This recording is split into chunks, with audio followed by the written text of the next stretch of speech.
Say something. Say hello to my little friend, boss.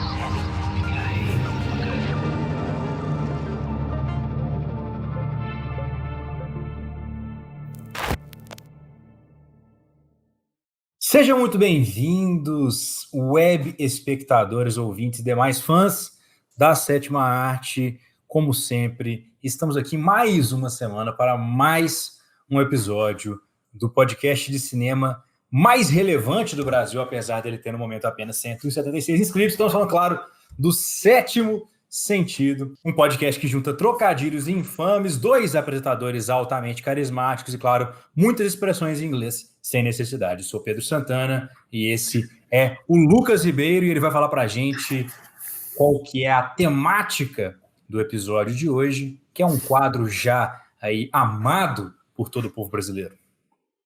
Bom, hoje nós voltamos ao quadro Fogo contra Fogo.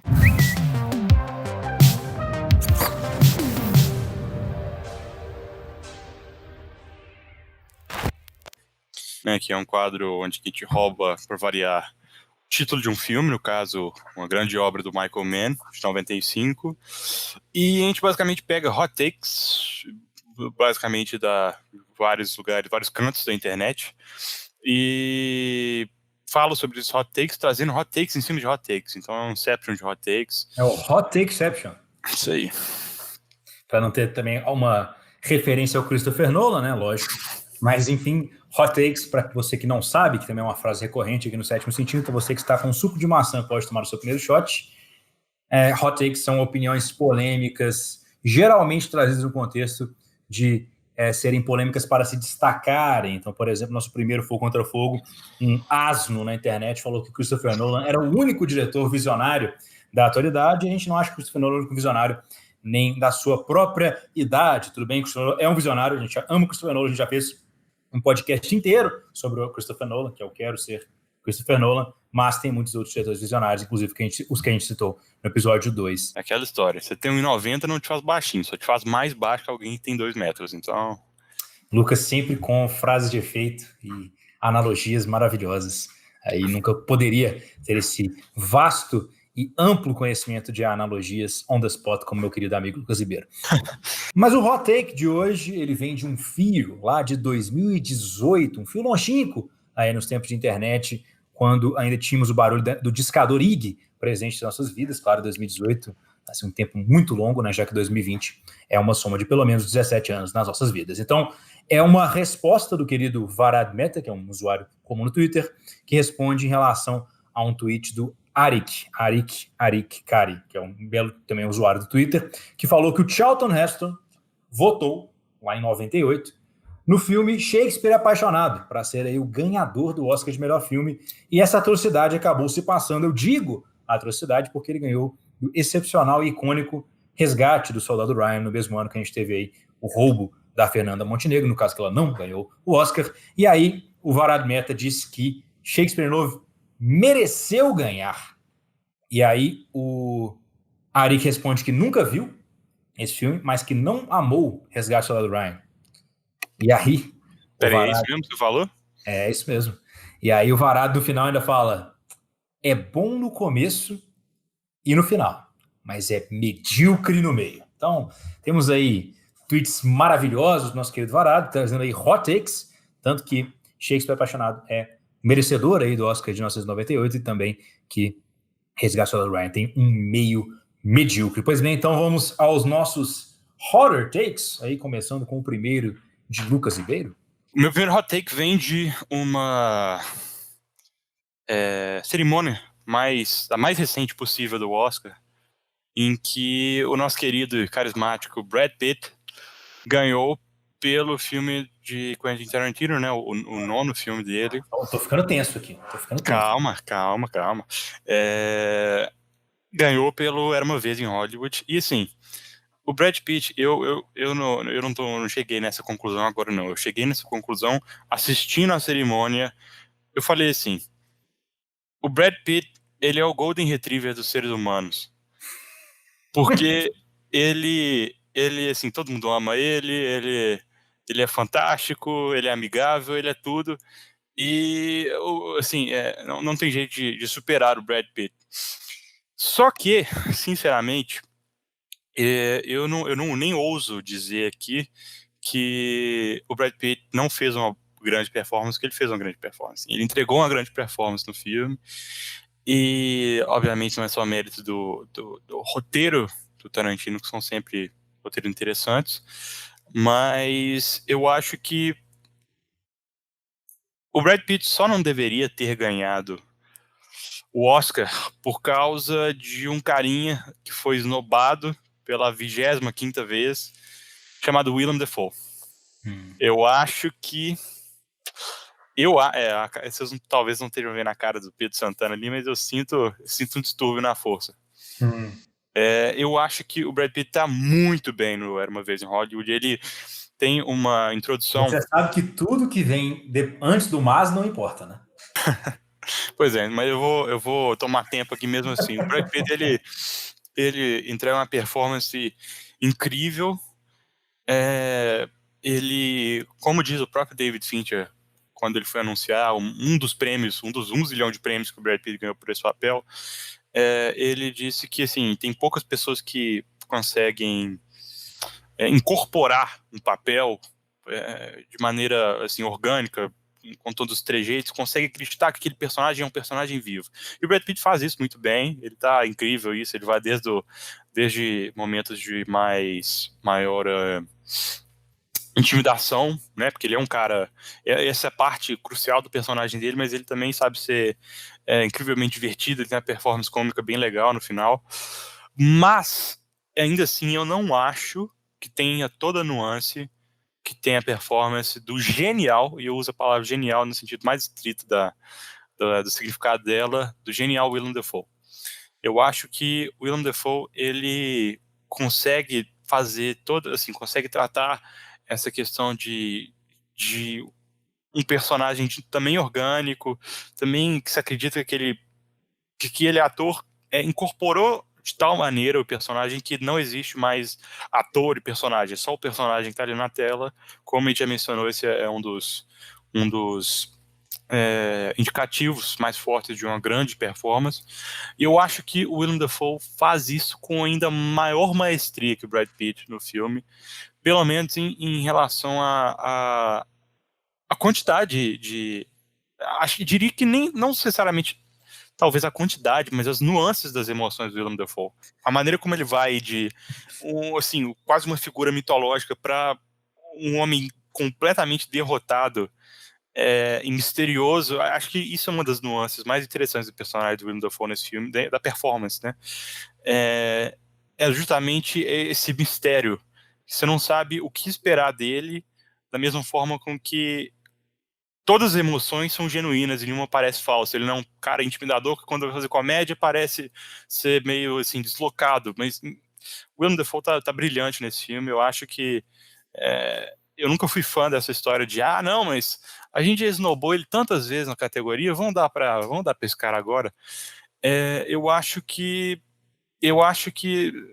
o Willem Dafoe talvez conseguiria teria de alguma forma ajudado ele essa questão, porque ele já foi indicado algumas vezes. Ele foi indicado pelo Florida Project, que é uma performance também maravilhosa. Ele foi indicado pelo Eternity's Gate, né, que ele faz o Van Gogh. Ele, assim, eu acho que ele devia ter ganho por isso. Ele até ele foi indicado, acho que 3 vezes consecutivas, né? Foi. E ele já é um cara, não no final, não tô falando que ele vai morrer amanhã, tomara que ele continue fazendo esse filme por muito tempo, mas ele já é um cara que tem um histórico, assim, e a academia normalmente gosta de falar assim, não, assim, senta um pouquinho aí, senta lá, Jéssica, sabe? Espera um pouquinho aí que uma hora vem o seu. Eu acho que agora, por mais que eu não goste desse negócio de, vamos dar porque a gente não deu ainda, eu acho que, assim, era a combinação perfeita, porque essa é uma das performances mais brilhantes que eu vi no passado, em um ano recheado de performances brilhantes, e eu acho que o Willem Dafoe é o personagem mais bem construído em relação a ator coadjuvante. E eu sigo esse hot take com um complemento, é um hot take composto, porque... Composto eu gostei. É um termo técnico. Termo técnico esse. Vai ser introduzido na academia ano que vem, se tiver Oscar, né? Mas Eu acho que o Brad Pitt deveria ter ganho, mas não por esse filme. Eu acho que ele deveria ter ganhado lá em 1999, com... Nossa, isso aí mesmo, você me escutou. cara, Não reclama, muito não previsível, muito previsível. O que é isso? Você deveria... Eu tô contando, eu devia fazer um bolão de quando você vai citar Seven, quando você vai citar Clube da Luta, quando você vai citar Os Irmãos Coen. Eu acertaria, a maioria das vezes, eu acho. Tinha que ter um bingo, né? A gente já falou do Christopher Nolan, falta Não, o bingo com certeza tem. Isso aí pode ter certeza absoluta. Se fizer o drinking game, a galera vai parar no coma. Eu acho que o Brad Pitt deveria ter ganhado em 99, ou no caso em 2000, né? Que foi o ano seguinte do filme que ele fez, pelo Clube da Luta. Eu acho que o Clube da Luta, de novo, eu já falei do David Fincher 1 zilhão de vezes aqui, e acho que o Clube da Luta tem marcos culturais, né, na história do cinema, enfim, de várias artes, de várias mídias diferentes. Eu acho que o Clube da Luta é um marco, principalmente em 99, que foi um ano de filmes muito disruptivos, né? Teve Matrix, teve Quero Ser John Malkovich, teve Clube da Luta, mas eu acho que Clube da Luta, ele é meio que um marco, porque ele constrói ele acaba sendo maior que a soma das partes dele, que já é incrível. Ele consegue construir uma mitologia, de fato, na verdade, ao entorno dessa história, que é interessante. Ele consegue fazer uma das coisas raras, que é quando um filme adapta um livro, né, e o filme consegue ser melhor que o livro. Isso não sou nem eu que estou falando, é o próprio Chuck Palahniuk, que é o autor do livro, que já falou isso. Meio que consenso entre várias pessoas. Mas por que do Brad Pitt ganhar por Clube da Luta? Eu acho que, por mais que o vencedor do Oscar naquele ano, que era o Kevin Spacey, pelo Beleza Americana, tivesse tido uma performance excelente, o Kevin Spacey, ele tá muito bem, mas eu acho que, de novo, talvez seja meio que um paralelo entre o Willem Dafoe e o Brad Pitt em 2019, e o Brad Pitt e o Kevin Spacey em 99, porque o Kevin Spacey está muito bem, mas a maneira como que o personagem do Brad Pitt navega todas as emoções, porque o Tyler Durden, ele é um personagem extremamente carismático, porque ele tem que ter esse carisma para seduzir esse basicamente grupo terrorista que ele forma depois. Ele sabe ser, assim, o Brad Pitt consegue ser genuinamente engraçado, interessante, um personagem misterioso, ameaçador também. O Brad Pitt consegue navegar tudo isso e trazer trejeitos muito interessantes, onde que, de novo, ele deixa de ser Brad Pitt e se transforma em até mais do que como Cliff Booth, né, no Era Uma Vez em Hollywood. Ele se transforma 100% em Tyler Durden, ele tá solto, basicamente. O pessoal já ouviu essa frase, parece que o diretor chegou no set, tirou a coleira dele e falou assim, vai, meu filho. E eu acho que foi isso que ele fez. Então eu acho que uma performance que marcou tanto a cultura pop, que assim, não só pelo valor cultural dela, mas enfim, pelo brilhantismo mesmo da performance em si, dos aspectos, assim, digamos, técnicos da performance dele. Eu acho que o Brad Pitt deveria ter ganho em 99 e o Willem Dafoe ter ganho em 2019, e não ia, assim, por mais que Kevin Spacey hoje não existe mais, né, desde que ele... Enfim, não vamos falar de Kevin Spacey aqui. Quem? Exatamente, exato. Inclusive no Baby Driver parece que tem um personagem invisível, né, o pessoal meio que conversa com o nada. Exato. Mas... Um quadro, né? Que é galera meio excêntrica. Pois é. Mas, enfim, todo mundo sairia com um Oscar ali, eu acho que pelas performances merecidas, e esse é o meu primeiro hot take. Então, eu acho esse um hot take, assim, morno, tá? Mas, então, e tudo que vem antes do mas não importa, eu discordo. E eu vou te falar por que eu discordo, meu caro Lucas Ribeiro e meu caro web espectador. O ponto primordial para mim, em relação a um Oscar de melhor ator e melhor ator coadjuvante, não é necessariamente fazer uma comparação direta entre atuações, até porque isso é relativamente difícil, para não dizer impossível, Sim. Considerando que você estaria comparando maçãs com laranjas. Por quê? Filmes diferentes exigem coisas diferentes dos seus atores. Você vai ter lá uma performance da Kristen Stewart em Crepúsculo, que por mais que seja exatamente como o personagem dela deveria ser, não vai ser uma boa performance, porque o roteiro é unidimensional. Então, para você ter uma boa performance, você precisa ter um bom roteiro. Algumas vezes você vai ver um ator que a carreira inteira fez um tremendo de um sucesso, e aí, por um filme, inexplicavelmente, ele está mal. Aí você fala, nossa, mas o que aconteceu com o fulano? Eu te falo o que aconteceu com o fulano. Provavelmente ele estava sendo conduzido naquele momento específico por um diretor que não é tão bom assim em dirigir atores. Então vou dar o exemplo do filme Project Power, que conta ali com uma atuação altamente caricata, para mim que não funciona, do Rodrigo Santoro. Eu acho o Rodrigo Santoro um bom ator, inclusive eu acho que ele traz até atuações muito boas em filmes horrorosos, como é o caso do Tradutor do ano passado. Então, a terceira característica que você precisa para finalizar essas questões de necessidade aí do que você precisa para fazer uma boa atuação, além de um bom roteiro, além de um bom diretor ou diretora, você precisa ter outros atores para contracenar que também sejam competentes, que também tragam elementos que você possa explorar em sua atuação, porque você não consegue carregar ali um filme sozinho, pelo menos é muito difícil, a não ser que seja uma situação feita para isso, né? Como é o caso ali de um Locke da vida, que o Tom Hardy está basicamente preso num carro falando sozinho o tempo todo. Então, por mais que a atuação do Tom Hanks seja boa em Greyhound, ele nunca vai ganhar o Oscar por Greyhound, porque o Greyhound é um filme de um ator só, e por mais que o Tom Hanks se destaque, você não vai ter ninguém para comparar com o Tom Hanks no filme, para falar assim, nossa, caralho, o Tom Hanks foi realmente extraordinário, como ele usualmente é. Até porque você sempre, né, subestima e você toma por garantido nosso brilhante, maravilhoso, incrível Tom Hanks. Ditas essas três coisas, feito essa longuíssima introdução, eu discordo do seu hot take porque o conjunto de fatores na atuação do Willem Dafoe é muito mais vantajoso para uma performance que ganha Oscar do que a do Brad Pitt.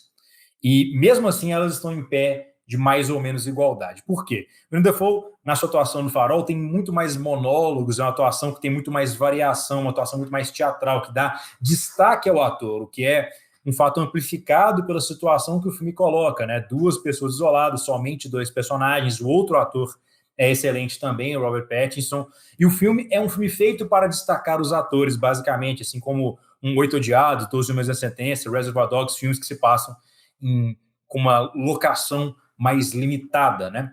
E o Era Uma Vez em Hollywood, ele pede mais do Brad Pitt para funcionar, porque o filme é dividido em três atores que poderiam muito bem ser atores principais, então não necessariamente nem sei se o Brad Pitt é um ator coadjuvante propriamente, não Era Uma Vez em Hollywood, porque o personagem do Cliff Booth tem um terço do filme para ele, e ele precisa segurar o filme mesmo sem a presença dos outros protagonistas na tela. Então, claro que ele tem cenas incríveis com o Leonardo DiCaprio, mas ele também tem cenas incríveis na Fazenda Manson, com os hippies, no set de atuação, no flashback que ele tem. Então, várias cenas que ele é colocado na posição que ele necessita trazer o protagonismo para a cena e carregar a atuação não só dele, como das outras pessoas em volta. E eu acho, como você muito bem disse, que o Cliff Booth, ele justamente com o Aldo Rain, que talvez seja inclusive a melhor performance do Brad Pitt no filme do Quentin Tarantino, né? O Aldo Rain, claro, o tenente protagonista do filme Bastardos Inglórios. Mas mesmo assim, o Cliff Booth, ele é um personagem que rouba o filme, né? Eu não sei se necessariamente o Willem Dafoe no Farol rouba o filme, eu enxergo ele muito mais pé de igualdade com o Robert Pattinson, até porque o Robert Pattinson, ele nesse filme é muito mais claramente protagonista, né, do que o Cliff Booth, do que o Willem Dafoe. Então, enxergando os dois em maior pé de igualdade do que o Brad Pitt, não Era Uma Vez em Hollywood, na diferença que ele tem com as outras performances do filme, sendo que são grandes atores, Margot Robbie, Leonardo DiCaprio, Kurt Russell, etc., até o Al Pacino e tal. Eu acho que ele é mais impactante dentro da proposta de Era Uma Vez em Hollywood e, portanto, tem uma atuação que é mais valiosa para o filme do que a do Willem Dafoe. Se você pegar só atuação com atuação, eu concordo com você. Eu acho que a atuação em si do Willem Dafoe é mais impressionante e talvez até mais difícil do que a do Brad Pitt. Mas considerando o contexto todo, eu acho que o Brad Pitt merecia o Oscar por Era Uma Vez em Hollywood. Não, e assim, eu concordo com isso que você falou, porque e não, esse hot take, eu digo primeiro que ele é um hot take, que eu vou emendar depois essa explicação em outro hot take, porque por mais que tenham pessoas que eu sei que pensam igual a mim na comunidade de cinema, O Brad Pitt, ele é uma pessoa muito querida e, assim, essa foi uma performance bem amada, pelo que eu consegui perceber dele. Então eu digo que foi um hot take porque, assim, na minha cabeça, na verdade, eu falei assim, eu vou trazer esse, porque eu falei, é complicado e às vezes um pouco polêmico a gente tirar um prêmio de um ator que a gente quer tanto que ganhe, porque eu adorei ver o Brad Pitt ganhar. Eu adorei ver ele ganhar. Quando eu sou honesto comigo mesmo, eu sei que o Willem Dafoe seria a minha opção, se eu fosse... Se você fosse um votante da academia, você teria votado no Willem Dafoe. Sim, No seu papelote preferencial, você teria colocado o Willem Dafoe em primeiro e o Brad Pitt em segundo. Exato. E assim, é engraçado, porque o Willem Dafoe não foi nem indicado. Uhum. Isso é para mim o maior absurdo, de longe. Ele não foi nem indicado. Mas eu considero um pouco polêmico, porque tanta gente queria ver, e eu me incluo nisso, tanta gente gostou de ver o Brad Pitt ganhar o prêmio, achou merecido. Também achei uma grande performance, como eu já dissequei aqui que eu acho da performance dele no filme. Que é complicado a gente falar assim, não sei. Sabe como é que com qual atuação que eu me sinto assim também? Adam Driver. Eu acho que, assim, se eu fosse muito honesto, eu ia estar meio que assim, eu tava meio que torcendo ali, bem escondido no meu âmago ali, para que na hora que eles fossem declarar melhor ator, talvez eles pudessem falar Adam Driver. Eu tava meio que torcendo, eu tava 200% torcendo. E eu só não trouxe esse como meu hot take, porque eu tava muito mais genuinamente investido no Joaquin Phoenix para ganhar melhor ator do que eu tava pro Brad Pitt ganhar melhor ator coadjuvante em cima do Willem Dafoe. Mas de falar que o Adam Driver no Marriage Story, eu acho que é justamente isso. Essa questão que você falou, depende do contexto, né? Depende de como o personagem vai se encaixar naquela história pro ator, enfim, ter espaço para brilhar. Eu acho que o Adam Driver faz muito, mas muito mesmo, com um personagem, assim, 500 mil vezes menos espalhafatoso que o Joaquin Phoenix. Então, eu concordo do que você disse com isso aí, e não ia ter achado ruim em momento nenhum se o Adam Driver tivesse ganhado. Eu acho que talvez o Joaquin Phoenix pudesse ter ganho. Enfim, eu vou trazer isso lá na frente, mas esse é o primeiro hot take. Desse Oscar eu consegui fazer hot take só desse Oscar, eu acho. Eu vou deixar um aqui que eu não vou usar como sendo o meu hot take em si, mas eu acho absurdo a Scarlett Johansson ter ganhado por Marriage Story em cima da Renée Zellweger. Tipo assim, acho surreal. Porque você tem que colocar o peso do fato. Aí eu acho que você tem que levar em consideração também a questão do Oscar. Que você teve a Scarlett Johansson, uma dupla indicada, né? Indicada por Jojo Rabbit em melhor atriz coadjuvante, indicada melhor atriz em Marriage Story. E a Renée Zellweger com um filme que é feito para ganhar Oscar e um filme ruim. Judy é um filme ruim. É um filme chato. Objetivamente ruim, Pedro Santana? Não, mas se eu ainda tivesse essa visão, eu diria que sim. É um filme subjetivamente ruim, porque a edição dele é toda bagunçada, o filme desperdiça vários momentos interessantes de personagem, e o único ponto legal do filme é a atuação da Renée Zellweger como Judy Garland, mas é muito mais próximo de uma imitação da Judy Garland do que uma atuação que faz a vida da Judy Garland. Enquanto isso, a Scarlett Johansson, ao invés de fazer uma caricatura, ela incorpora uma personagem que ela poderia ter caricaturizado, porque aquele cenário de Marriage Story nada mais é do que uma adaptação semi-fictícia da vida do Noah Baumbach com a sua ex-esposa Jennifer Jason Leigh. Então, ela teria quilos e toneladas de material para olhar da Jennifer Jason Leigh e fazer uma atuação que fosse stricto sensu uma imitação da Jennifer Jason Leigh. Não, e ela pega e faz uma personagem completa em Marriage Story. Então, a história de Marriage Story não funcionaria sem o personagem do Adam Driver, mas ela também não funcionaria sem a personagem da Scarlett Johansson. Realmente eu acho absurdo a Judy Garland ter ganhado.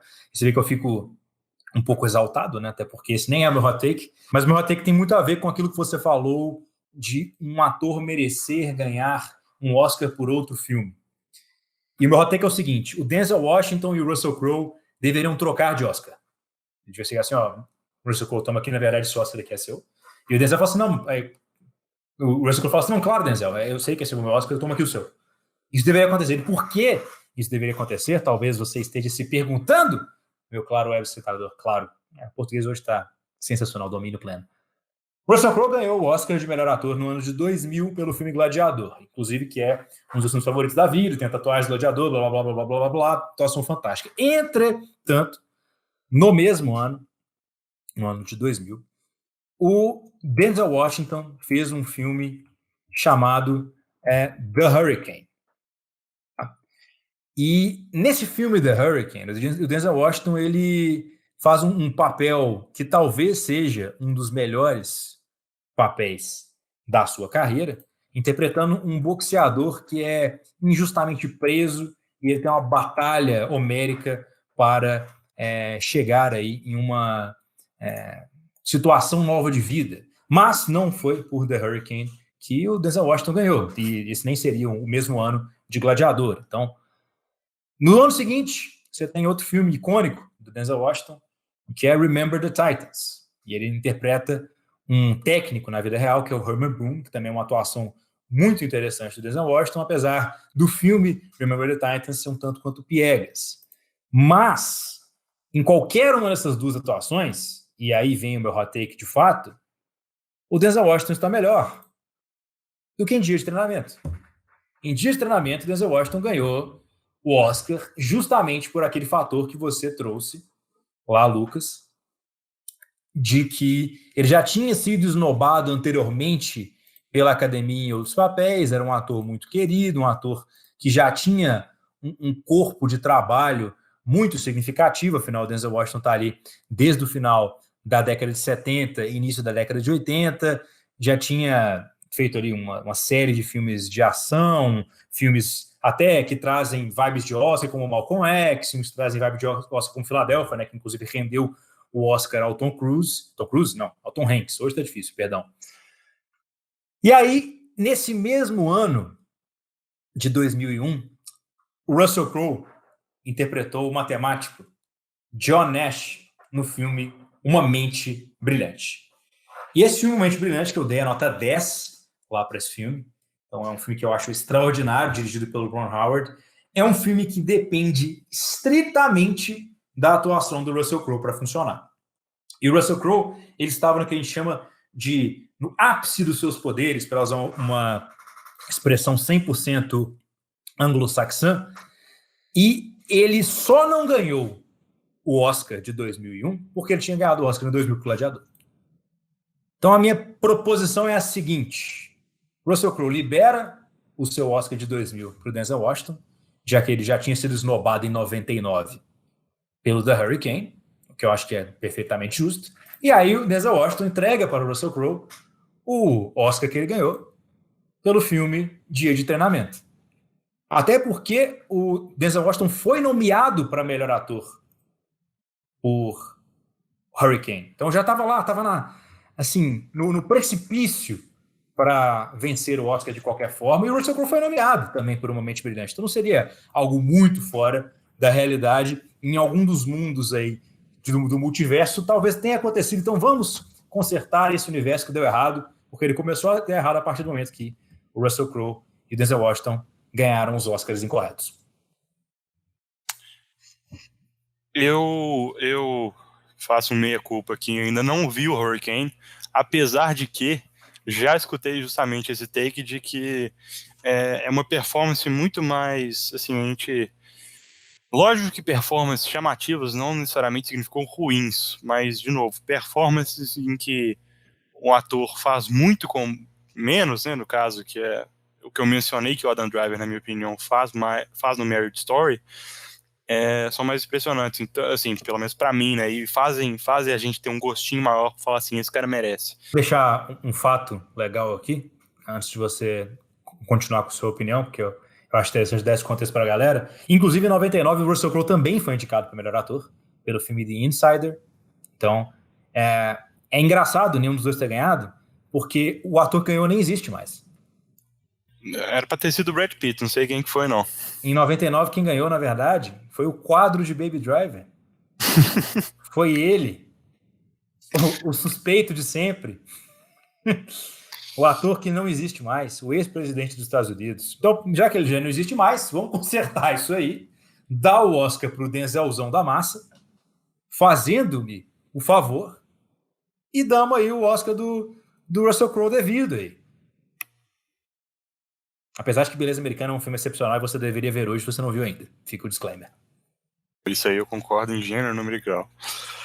Bom, mas o meu próximo hot take, eu já vou emendar. Você não vai nem comentar mais sobre esse meu hot take, de tão certo que ele está? É bem isso mesmo, cara. A performance mais rica, pelo que você está falando, em relação ao Hurricane, que eu não posso opinar muito, que eu não vi ainda, parece ser justamente o Denzel Washington, porque tem essa questão, né? De novo, a gente já mencionou que, assim, nem sempre uma performance chamativa é ruim, mas uma performance que às vezes é menos chamativa e consegue trabalhar nas nuances, ela é mais interessante porque, de novo, ela é uma palavra que parece meio pretensiosa, mas é justamente isso, ela é mais orgânica. É a questão da Scarlett Johansson. A Renée Zellweger, pelo que você falou, de novo, Judy eu também não vi, mas ela parece fazer uma imitação muito boa, mas a Scarlett Johansson é uma pessoa de fato na tela. Assim, ela É a diferença cruza a barreira. É a diferença do Rami Malek interpretando o Freddie Mercury Eu não acredito que você falou isso. É o meu próximo hot take, mas como é que chama o menino lá do Elton John? Não, agora tá na ponta da língua, agora eu vou lembrar. É o menino do Kingsman, Taron Egerton. Isso, Taron Egerton. Só de mexer no meu grampeador mágico que eu lembrei do Taron Egerton. Mas é exatamente isso, né? Porque toda traga o seu hot take, já que eu estraguei ele. Não necessariamente, como eu estava dizendo, performances chamativas serem ruins, ela pode ser chamativa, mas ela não pode deixar de ser orgânica, é aquela questão. Imagina dois eixos aqui. Aqui é uma performance mais realista. Lá vem a analogia, eu tô ansioso já. Exatamente. É uma performance não realista, mas, de novo, orgânica no sentido que ela é genuína e uma performance chamativa. Você pode ter bem no ponto zero aqui, em que você tem zero de assim, fator orgânico na performance e só de chamativo, que aqui você bota um pininho com o Coringa do Jared Leto, e aqui em cima, no caso de... Ou pode ser aqui no meio que na interseção entre muito chamativa e bastante orgânica. É o exemplo perfeito os dois queridíssimos Adam Driver e Scarlett Johansson no Marriage Story. Eu tô ainda para pensar no quem tá no outro ângulo ali, mas... Extremamente orgânico e nada chamativo. Talvez tenha a atuação do queridíssimo Bill Paxton no filme A Simple Plan, por exemplo. Sim. Muito bem lembrado.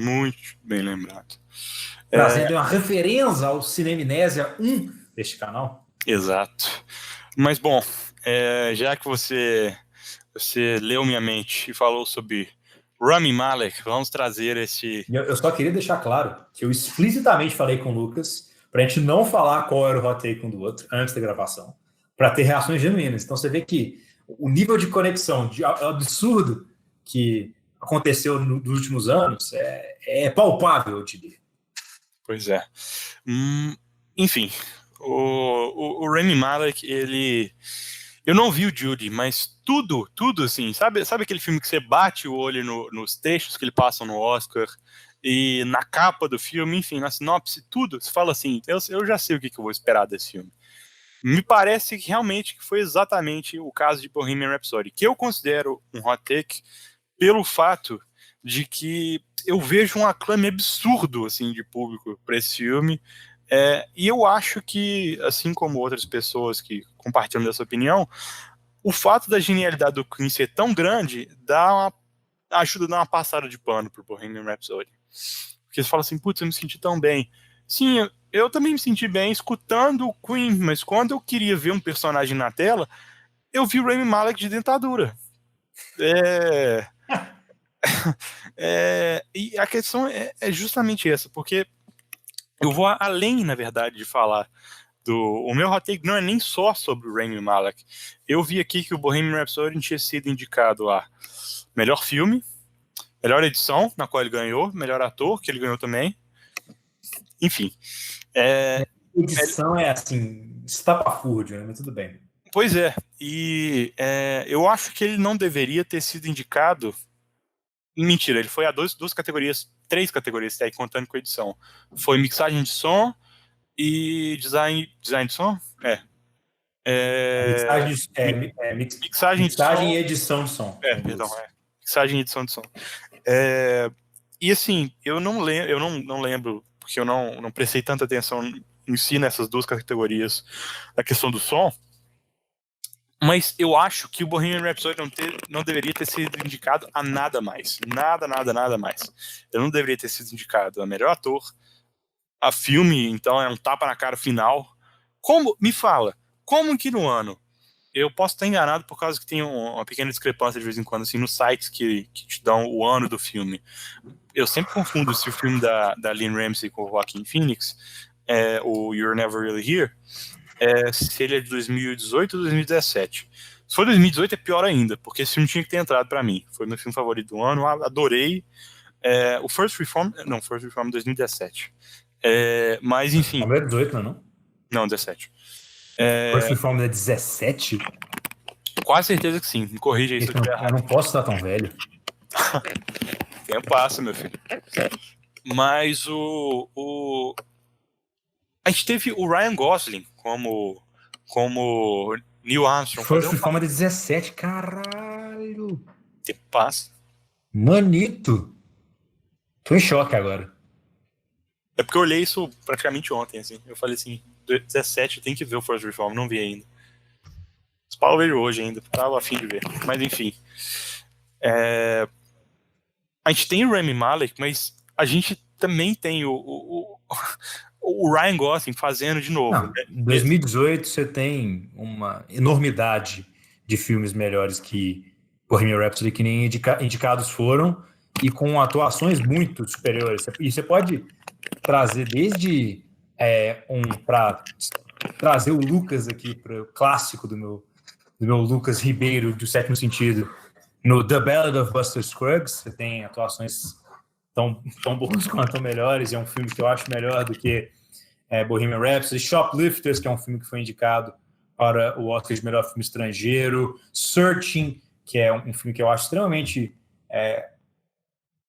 underappreciated, é um filme, digamos, subestimado, talvez pareça até tópico o suficiente para um Cinemnésia. Você tem ali Blind Spotting, que para mim é um dos melhores filmes da década e passou longe do Oscar. Você tem, que mais? Aquele Widows, que eu gostei pra caramba, com a Viola Davis. Você tem... qual mais que você tem de 2018? Até Com Amor, Simon, que eu gostei pra caramba de 2018. Sim, é um filme bem legal, Com Amor, Simon. Que é dirigido pelo Greg Berlanti, que é uma figura bastante notória dentro do mundo dos quadrinhos, então achei bem curioso ele ser um bom diretor de cinema. Mas, pois é, e até filmes que eu acho mais altos e baixos, igual o Bad Times at the El Royale, se não me engano, é 2018 também. Então, sim, assim, opção tinha. E assim, eu assisti, já que você puxou aí recente, eu assisti o Bad Times at the El Royale, e assim, ele é um filme que pra mim teve muitos altos e baixos, mas ele não é brega como o Bohemian Rhapsody é. Não, nunca. Ele não é brega. E por mais que ele tenha se perdido um pouco ali acho que na mensagem que ele queria passar, ele tem coisas 1 zilhão de vezes mais interessantes que o Bohemian Rhapsody. Assim, tá bom. O Live Aid, o ato basicamente do Live Aid é legal pelo fato de ter músicas do Queen. E assim, tem gente competente, tem tanta gente talentosa trabalhando nesse filme, mas a execução da história não é boa, pra mim. O ator que faz o Brian May é igualzinho o Brian May. Igual. Bizarro. Bizarro. O Rami Malek, ele ganha essa fama toda de puta merda, é o Freddie Mercury, tá na tela e tal. Mas o Brian May, ele, assim, low-key, sabe? Ele tá ali no cantinho dele, em questão de performance física, de fidelidade ao Live Aid real, tá realmente bem interessante ali, porque eles fazem igual. Mas fazer uma imitação boa, como você já falou da Renée Zellweger, não é fazer uma performance boa. Ele não, assim, o Rami Malek, ele não conseguiu, e de novo, eu não posso culpar o Rami Malek e falar assim, a culpa é sua, Rami Malek, e não foi do Bryan Singer, que também não existe mais, ou esqueci, ele também fez o Rocketman, mas eu não posso culpar Dexter Fletcher. O Dexter Fletcher. eu não posso culpar ele assim, porque, de novo, né, foi uma produção incrivelmente conturbada. Inclusive, eu gosto bastante de Rocketman, dicas de passagem. Eu gosto também, mas eu vou chegar lá. Eu acho que o Rami Malek, ele não assim, ultrapassa a barreira de um conglomerado de várias características próprias do Fred Mercury. Então, tipo assim, ele é um amálgama de coisas do Fred Mercury. Ele tem os dentes, ele tem o cabelo, ele tem mais ou menos as feições ali, mas quando se trata de novo, trazer um personagem orgânico, você fala assim, essa é uma pessoa realizada na tela, falha miseravelmente. Eu vou te falar que isso nem é culpa do Rami Malek. Igual, vou voltar no meu ponto original, em relação ao que um bom ator precisa para fazer uma boa performance. Primeiro, o fato dele estar num filme tão conturbado quando foi Bohemian Rhapsody, teve mudança de diretor que não aparecia no set, e edição que foi um caos, e reshoot, etc e tal, por si só já é um cenário de estresse alto e bem conduzivo a falhas, né? E o roteiro, o texto de Bohemian Rhapsody é tão sanitizado, é tão desescalado para apreciação comercial, que ele não dá osso para o Rami Malek morder como Fred Mercury. Você não tem nada, concordo, nada na jornada do personagem que dá qualquer tipo de abertura para nuance ou complexidade. Você tem um Fred Mercury com desconto do Black Friday. Você tem o Fred Mercury que entrou para fazer um show de um concurso de covers do Fred Mercury e perdeu.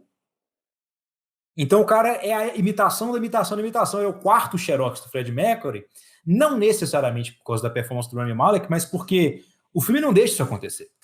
O filme parece que ele foi feito para ser uma recriação do Live Aid, e eu confesso que quando eu vi eu gostei muito, porque eu sou muito fã do Queen, e eu acho que cinema tem muito disso também, a sua conexão com o filme. Exato. Mas o filme é, estruturalmente, uma cena emocional, uma montagem com música. Uma cena emocional, uma montagem com música. E essas cenas emocionais nunca têm conexão. E as montagens com música não ligam essas coisas. Então, o filme não faz isso como um musical faria, como foi o caso de Rocketman, que ele usa as cenas musicais de uma forma que é tradicional para musicais, que é uma forma integrada na história, né? Então, o musical ele é integralmente parte daquilo que está sendo contado. Igual, por exemplo, lá para usar o exemplo do Rocketman, quando o Elton John tá cantando a música Rocketman, ele faz uma justa posição com uma tentativa de suicídio que o Elton John teve, que eu acho um contraste bem interessante que eles conseguiram trazer dentro do filme para a persona do Elton John, e não tem nada disso no Bohemian Rhapsody. Esse começou a fazer sucesso, Fat Brown Girls. Agora ele tá em dúvida em relação à sexualidade dele, Rock in Rio. Inclusive que nem cronologicamente faz sentido. Mas então, é um filme que no final das contas é vazio e não tem uma quantidade de trejeitos do Fred Mercury que vai encher esse vazio deixado pelo roteiro. Sim, concordo. E assim, eu assisti um filme ontem que ele basicamente me ajudou a me preparar pro meu argumento do Bohemian Rhapsody. Foi um filme lançado em 2007, que como a gente já trouxe aqui algumas vezes, foi um ano cheio de pérolas ali para o cinema. Mas esse filme foi completamente esquecido, foi jogado para debaixo do radar e, assim, lá fora, ninguém conhece aqui, então muito menos gente deve conhecer. Eu acho que eu sei qual filme que você vai falar, mano. Vou falar de Walk Hard. Sabe? A história de Dewey Cox. Dewey Cox Story. Ou como diria o baterista Dewey Cox has to think about his whole life before he gets on stage. Mas é isso. O Fred Mercury tem que pensar na vida toda dele antes que ele entre no palco. Como o queridíssimo youtuber Patrick H. Williams falou no vídeo dele sobre... Porque, assim, o music biopic, né, que são cinebiografias musicais, eles são meio que um gênero à parte. Tem várias, tem um zilhão. E... Calma que vocês não viram, chamada Born to be Blue, com Ethan Hawke. Vejam. Serve pra mim também, que essa eu nunca vi. O Walk Hard, ele pega, na descrição do Patrick H. Williams que eu já tinha mencionado, ele é um filme tão engraçado que ele destruiu um gênero, que é a cinebiografia de musical. né, não só necessariamente musical, como é a estrutura do Rocketman, mas que trata sobre música, né, sobre figuras notórias da música.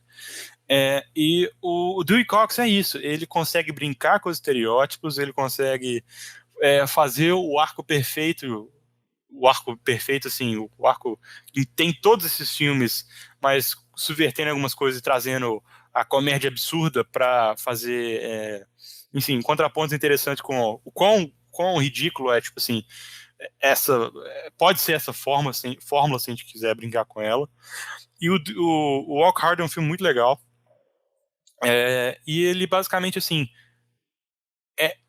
chega a ser vergonhoso o fato de que todas as cinebiografias quase, que pelo menos assim, não todas, mas grandes cinebiografias como Bohemian Rhapsody façam exatamente Walk Hard sem piada. É isso, é Walk Hard sem piada. Então eles pegam a mesma jornada que já foi gerida e digerida vezes por filmes de cinebiografias que tem um contexto musical, e traz aquilo da maneira mais genérica possível sobre uma das pessoas mais interessantes que já viveu e sobre o maior frontman da história do rock. Assim, você pegar a pessoa mais interessante do mundo e fazer um filme incrivelmente medíocre e restrito a uma Você já fórmula viu batida. o Ronaldinho Gaúcho Sósia? Já. Bohemian Rhapsody é o Ronaldinho Gaúcho Sósia do Queen. Sim, é isso. Eu nem sabia o tanto que eu não gostava agora, porque Bohemian Rhapsody é um filme que eu saí dando 8,5, e aí uma semana depois eu tava dando 8,2, aí depois foi pra 8, depois foi 7,5, tá indo. Então eu nem sabia que eu tinha essa animosidade em relação ao filme, que eu tô descobrindo aqui agora, mas é realmente um excelente ponto, esse da questão do Bohemian Rhapsody. O Bohemian Rhapsody, a questão... Tem um quote que diz o seguinte: acontecimentos não são história.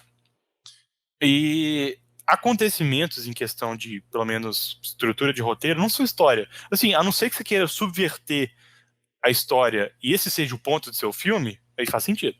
Beleza, aí você pode brincar com isso. Da mesma forma que você tem certas edições que fluem bem, mas às vezes você quer dar um ponto específico ali para... Dar um ponto não, mas dá uma sensação específica pro seu filme e você subverte essa edição mais padrão.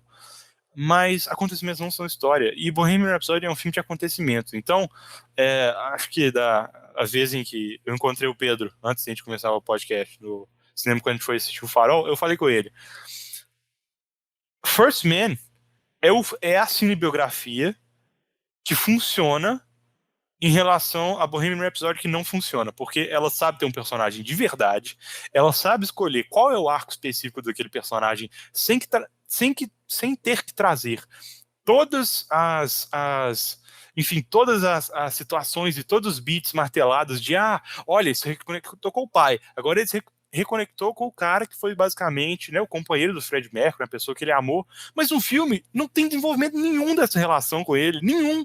Ele é basicamente um cara que viu o Fred Mercury bêbado, foi tipo assim, uma pessoa genuína quando todo mundo tava sendo babaca com o Fred Mercury, e beleza, agora eu te adoro, agora você vai vir comigo pro Live Aid, eu vou te apresentar pros meus pais. Então não tem peso nenhum no relacionamento mais importante de um dos caras mais interessantes da história da música. O Bohemian Rhapsody, ele é uma tristeza, porque justamente para você contar uma história, assim, eu acredito pelo menos que o que é interessante é você pegar um tema e explorar ele. E o que, como eu já tinha mencionado, o Walk Hard faz tão bem, é mostrar que todo o arco de todos os grandes nomes da música que tem cinebiografias, Ray, Rocketman, Judy não é Straight Outta Compton, o Bohemian Rhapsody, esses filmes são... Walk the Line são... Walk the Line, inclusive, eu nem vi, mas eles... vários desses filmes, eles seguem o mesmo padrão e acabam, de novo, fazendo com que todas as histórias dessas pessoas tão incríveis que marcaram a história da música e que são pessoas que têm suas individualidades, sejam... Mas diga-se de passagem, está correto, Judy é assim também. Então, Você pega uma variedade, uma pluralidade interessante de pessoas, que, ok, tipo assim, várias pessoas têm problemas com drogas na história da música, mas cada uma pessoa é uma pessoa. Você pode explorar temas parecidos, mas você fazer o mesmo arco para todo mundo, e pior, mudar a realidade para ela se encaixar nesse arco batido, que é o que Bohemian Rhapsody faz, é você fazer, né, pegar o ouro e transformar em cobre. Não faz sentido nenhum. O Bohemian Rhapsody, assim, pegando isso que eu acabei de falar, o Bohemian Rhapsody, sei lá, eu não conheço tanto a vida do Freddie Mercury a ponto de falar assim, eles poderiam ter pegado esse ponto, ou aquele ponto. Mas, por exemplo, o Patrick H. Williams também, ele tem um vídeo brilhante sobre a questão da cinebiografia sobre música, né? Ele fala que, tipo assim, por exemplo, ele tem a ideia de fazer um roteiro para um filme do Oasis, que é uma banda que eu gosto muito, e não é esse mesmo arco batido e exagerado e que é forçado a se constranger a esse arco. Ele pensou numa história muito interessante, porque ele pensou na história de dois irmãos que conseguem trazer o melhor e o pior neles, pelo fato de que eles têm um relacionamento absolutamente tóxico, mas que fazem arte incrível juntos. Isso é um arco diferente, isso é uma individualidade dos personagens que seria explorado de maneira interessante. Onde que, de novo, no Rocketman é a mesma ascensão e queda sem pegada. Então, Rocketman, pra mim, é um filme que, de novo, eu saí falando assim, ok, e cada vez eu tomo mais desgosto dele a ponto de ter raiva, quase, quando eu penso mais assim a fundo sobre ele, o que poderia ter sido e tal. Mas é uma O pena. Rocketman especificamente, eu gosto muito mais do que o Bohemian Rhapsody, por 2 pontos especialmente. O primeiro deles é que eu acho que ele integra muito melhor essa questão da execução da cinematografia e dos atos musicais dentro do narrativo, que no Bohemian Rhapsody isso é absolutamente solto. Tipo, tem momentos legais do Bohemian Rhapsody, igual eles criando as músicas, todos os momentos que eles criando as músicas eu achei legais. Eles, em separado, são cenas divertidas, mas cenas divertidas não se juntam para fazer um filme bom se não tiver uma história boa, se não tiverem personagens desenvolvidos, etc.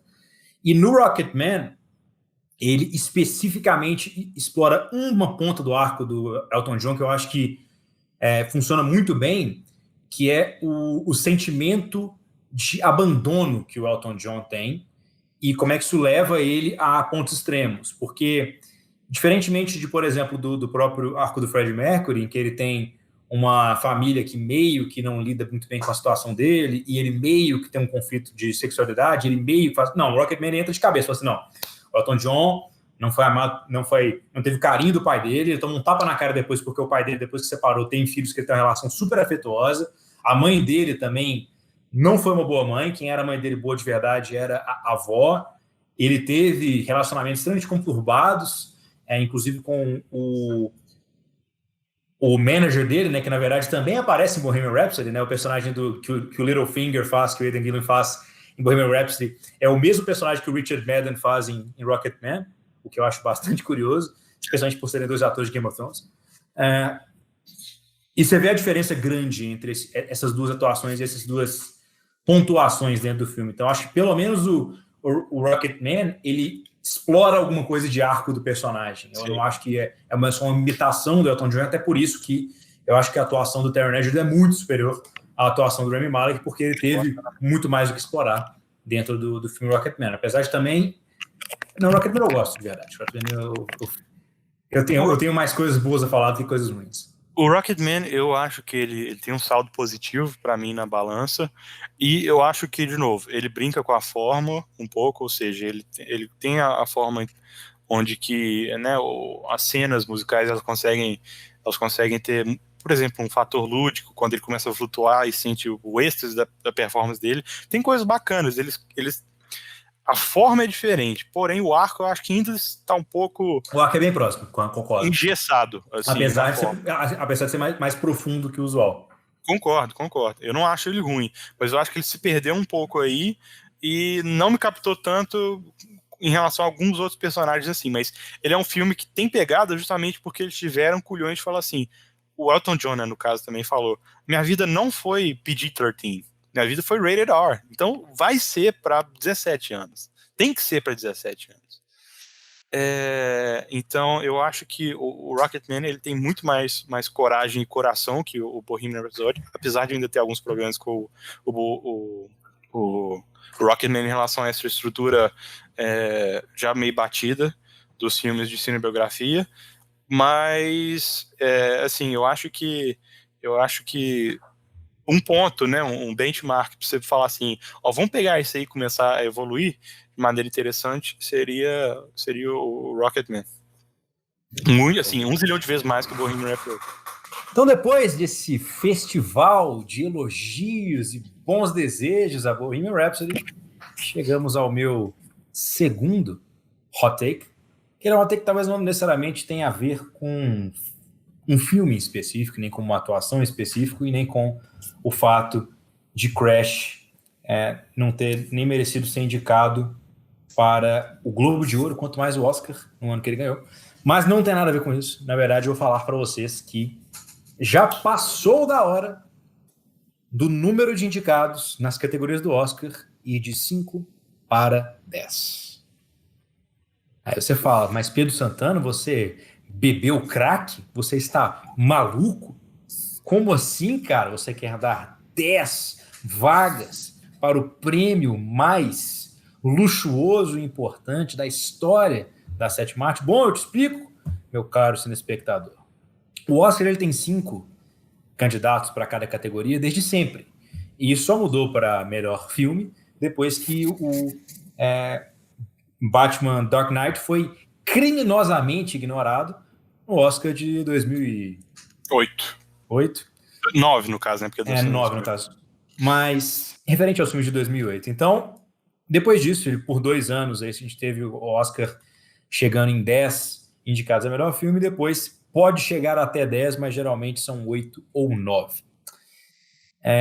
No caso, eu acho que a gente deveria ter um aumento em relação ao número de candidatos em geral, por um simples motivo. O número de filmes que é feito hoje é muito maior do que o número de filmes que a gente tinha feitos em 1970, 1980. E assim, isso é uma coisa que você vê de forma muito consistente em todas as fases do cinema, né? Então, se você pegar lá o número de filmes que você tem em cada ano sendo produzidos, então, mesmo se você excluir filmes independentes, né? Porque todo ano a gente tem hoje entre 3.500 e 4.000 filmes sendo lançados no mundo, isso, em qualquer tipo de plataforma, em qualquer tipo de distribuição. Mas se você pegar só releases que foram para cinemas americanos, elas saíram em 95 de pouco mais de 150. Então você tem lá, dentro do ano de 1995, quase 200 filmes lançados, se você contar todos os independentes, tudo que parou no cinema de alguma forma, e mais ou menos 100 e poucos ali, 130, vieram de grandes estúdios. Então, filmes realmente que tiveram distribuições um pouco mais largas. E esse número chega, Lucas. Você gostaria de chutar onde é que esse número está hoje? Em questão de quantidade de longas produzidos que vão para os cinemas de fato, que são distribuídos em pelo menos 2 ou 3 cinemas. 3? Não sei. Como 3? O que é isso? Você não falou o total são 4? Ah, você tá falando que 3 mil. Porque 3 seria um número muito pequeno. Não. A gente teve mais de 3 filmes no Brasil. Mas não chega a ser tanto, Lucas. Mas, mesmo assim, a gente observa um aumento de 377% no número de filmes que foram aos cinemas. E a gente chega a um total em 2017, então já está indo um pouco defasado esse número, eu imagino que já tenha aumentado, de 776 longas lançados, sendo que o número dos filmes dos estúdios ficou até mais ou menos parelho, né? A gente teve 93 vindos dos grandes estúdios, então você teve uma diminuição um pouquinho ali de filmes de estúdios e um aumento de 377% em relação aos filmes totais. E se você pegar o cenário total, considerando desde o início dos anos 90 até o final dos anos 2020, lá no final dos anos 2010, na verdade, né, melhor dizendo, os anos 2020 começaram agora, apesar de parecer já terem 10, por causa de 2020, você teve um aumento de 894% no número de lançamentos. Então, levando em consideração esses aumentos que são realmente muito significativos do volume de filmes lançados, você vê cada vez mais filmes esnobados.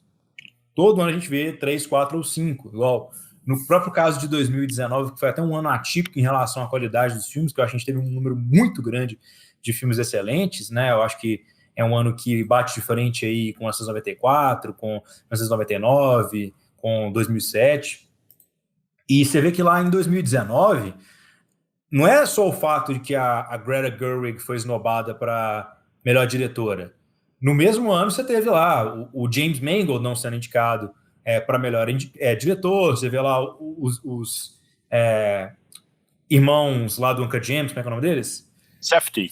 E irmãos Safdie não sendo indicados por Uncut Gems. Então, você vê várias e várias e várias ocorrências, seja do Taika Waititi por Jojo Rabbit, seja, assim, uma infinidade de pessoas realmente que poderiam ter sido indicadas para melhor diretor, que não foram.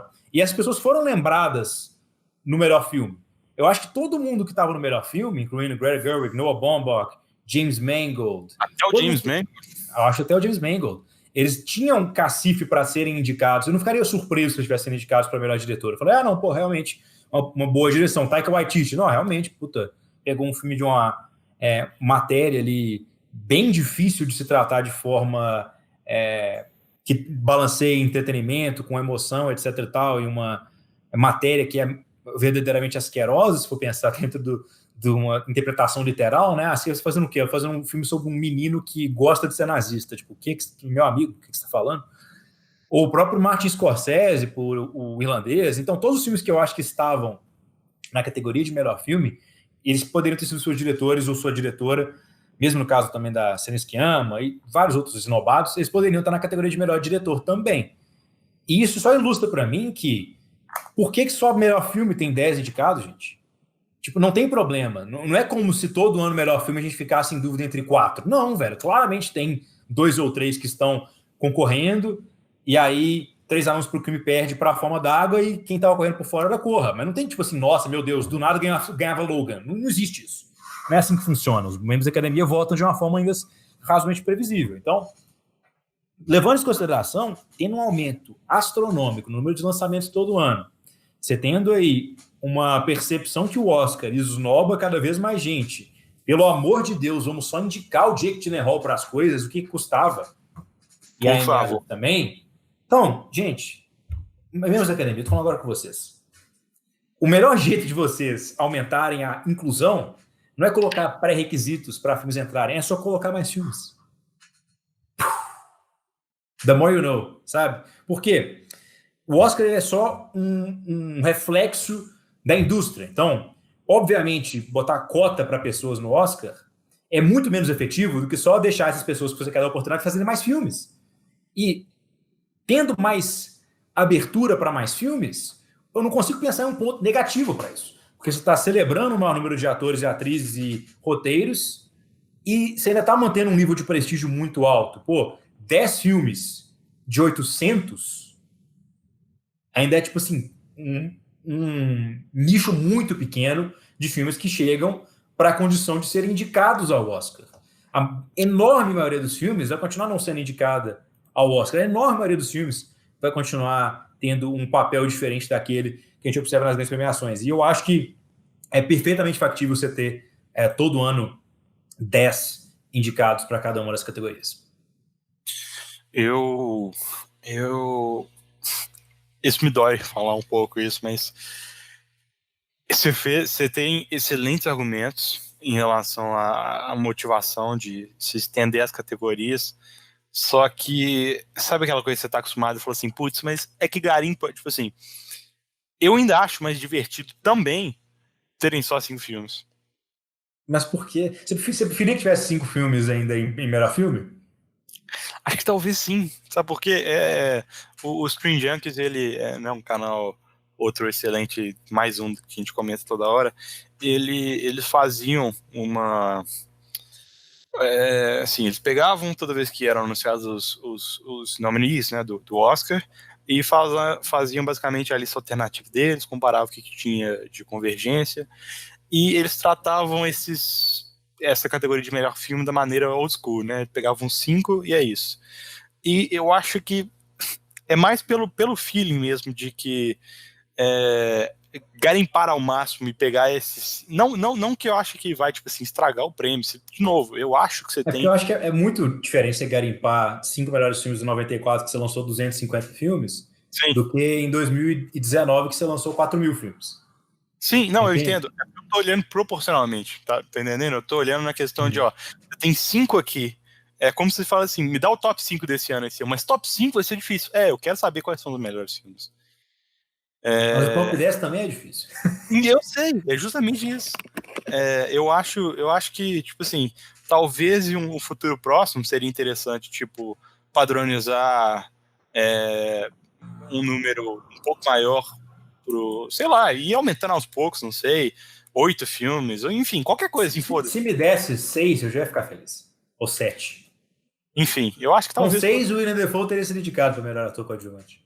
não teria ganhado, não é uma pena, mas enfim. Mas você tem bons argumentos, eu ainda fico um pouco dividido em relação a isso, mas é uma ideia interessante, realmente. Muito interessante. Acho que nem precisa ser drástico, assim, não, porra, agora todo mundo tem 10. Faz aí que você pode chegar até 10, se você tiver o número de votos, aí vai ter um ano que melhor ator vão ter 7, vai ter um ano que melhor ator vão ter 8. Mas isso não desculpa. Enfim, eu vou chegar lá. Pode chegar, pode falar seu próximo hot take. Meu próximo hot take que me parece carregado de paixão aí, pelo que eu tô vendo. Enfim, o meu próximo hot take ele é talvez o mais hot, e eu deixei ele para o final justamente por causa disso, porque é um filme, parece que amado pela crítica e pelo público. E é Birdman. Eu assisti Birdman pela primeira vez faz pouco tempo, e que decepção. Que decepção. O Birdman, que brochada. O Birdman, ele é um dos filmes que eu diria assim, com mais convicção e com mais confiança do que eu tô falando em relação a não me arrepender depois, que o Birdman é um filme pretensioso. O Birdman, para mim, foi um filme incrivelmente, foi assim, definitivamente pretensioso, porque ele não foi um filme mais interessante em relação à jornada de personagem, história, ou enfim, execução, que o Nightcrawler, que como em um ano, que a gente tem o moleque, né? Porque ele tinha 20 e tantos anos em 2014. Tem o Damien, quase que eu falei, David Chappelle. Tem o Damien Chazelle fazendo o que até agora, pra minha opinião, é a obra-prima dele com o Whiplash. Como que esse filme não é nem indicado a melhor filme? Se eu não tô enganado, não foi.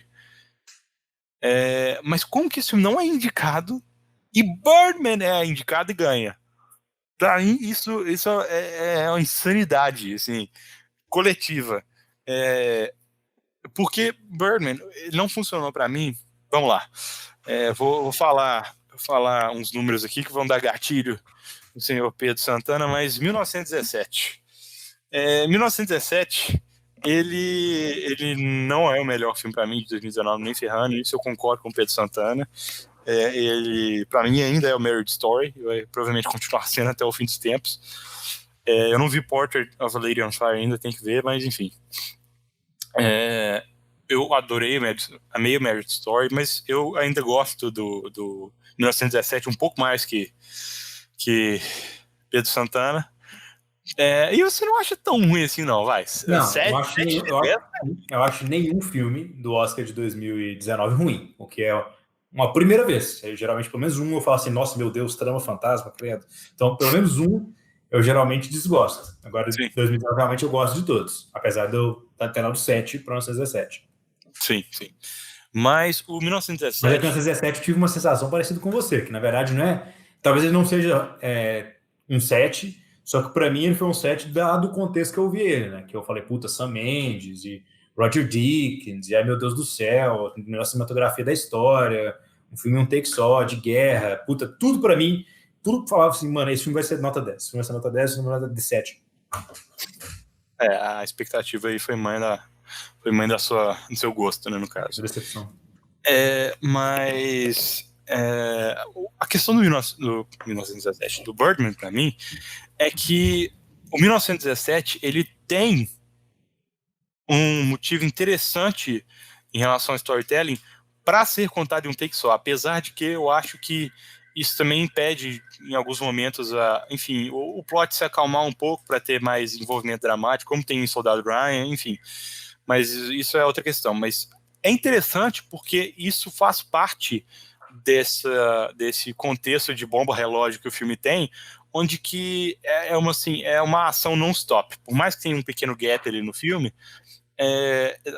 adiciona um fator de imediatismo, tipo assim, não tem pra onde você correr agora, a gente vai em um take só, porque você tem que sair correndo em linha reta aqui e você não pode parar.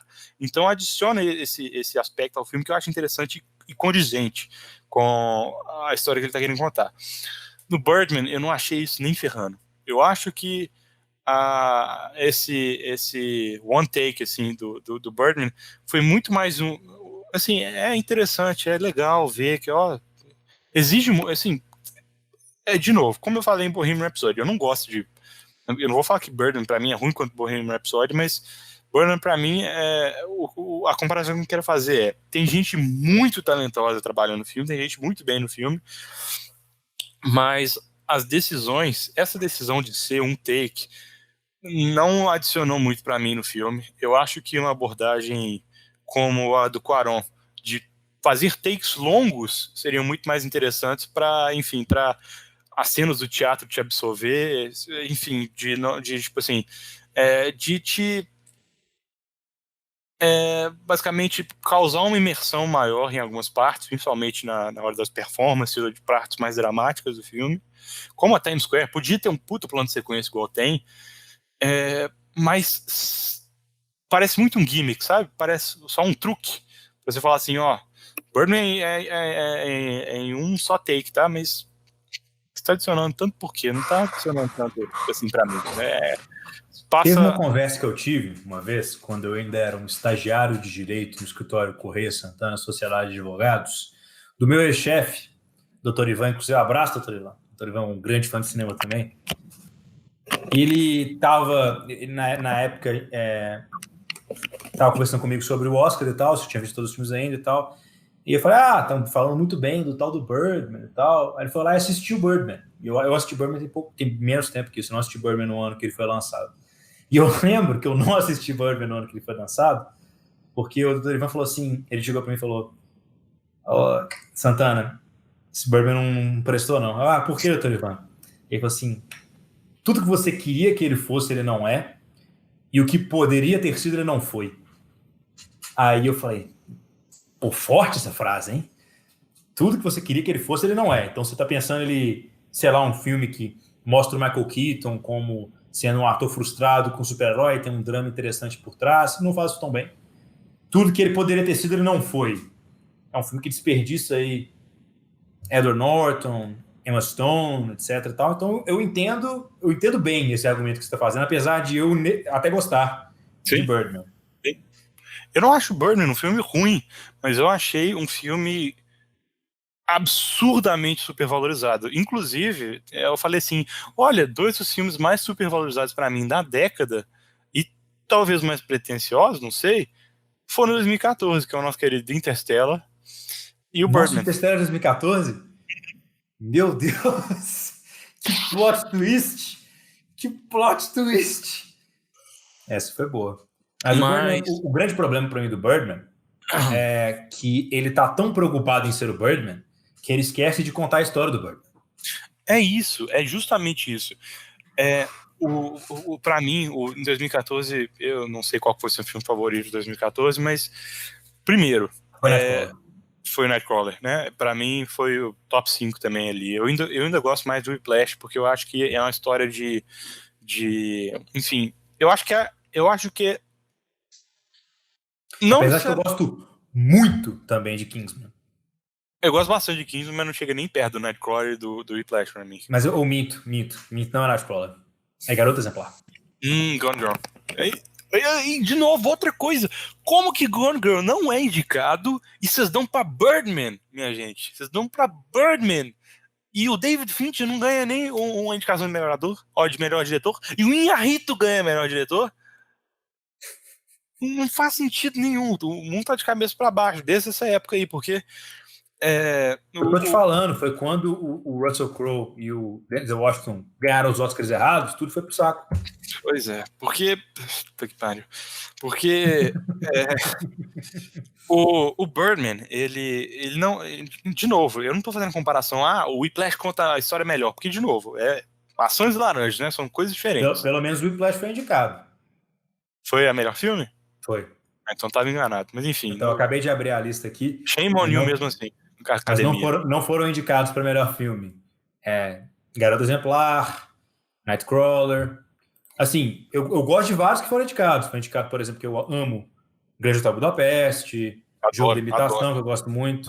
Jogo de Imitação, inclusive, é do Morten Tidlum, queridíssimo Morten Tidlum, que também tem o filme Headhunters, que eu dei 10, e o filme Passageiros, que é um dos maiores desperdícios de uma boa premissa da história do cinema.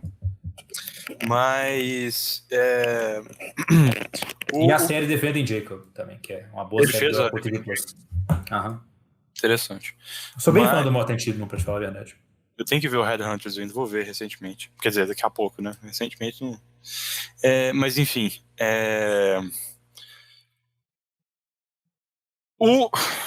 O Birdman, de novo, se você for comparar com o Whiplash, por que eu gosto de comparar ele, pelo menos? Porque eles são duas histórias sobre, basicamente, devoção e excessos dos artistas. Se a gente for pegar o core, acho, das duas histórias, essa é uma maneira genuína de retratar os dois.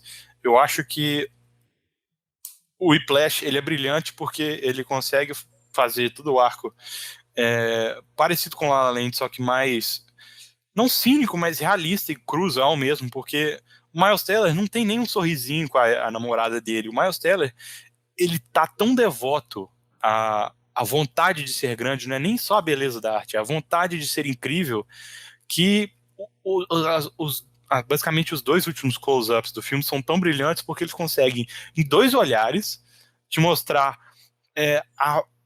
assim, o Miles Teller como uma criança feliz pra caramba, pedindo a aprovação do J.K. Simmons, o J.K. Simmons dando essa aprovação pra ele, falando assim, é isso mesmo, garoto, você conseguiu, você me surpreendeu, seu desgraçado, eu te odeio, mas o que você fez foi tão brilhante, que não tem como eu não te respeitar agora.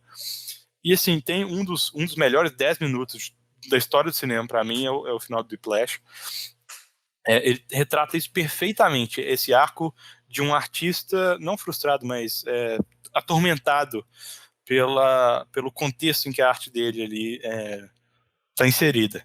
E onde para mim o Birdman falha nisso? Ele é um filme que, beleza, eu tô entendendo o que você tá falando, de que às vezes as pessoas ficam presas a um único papel e que é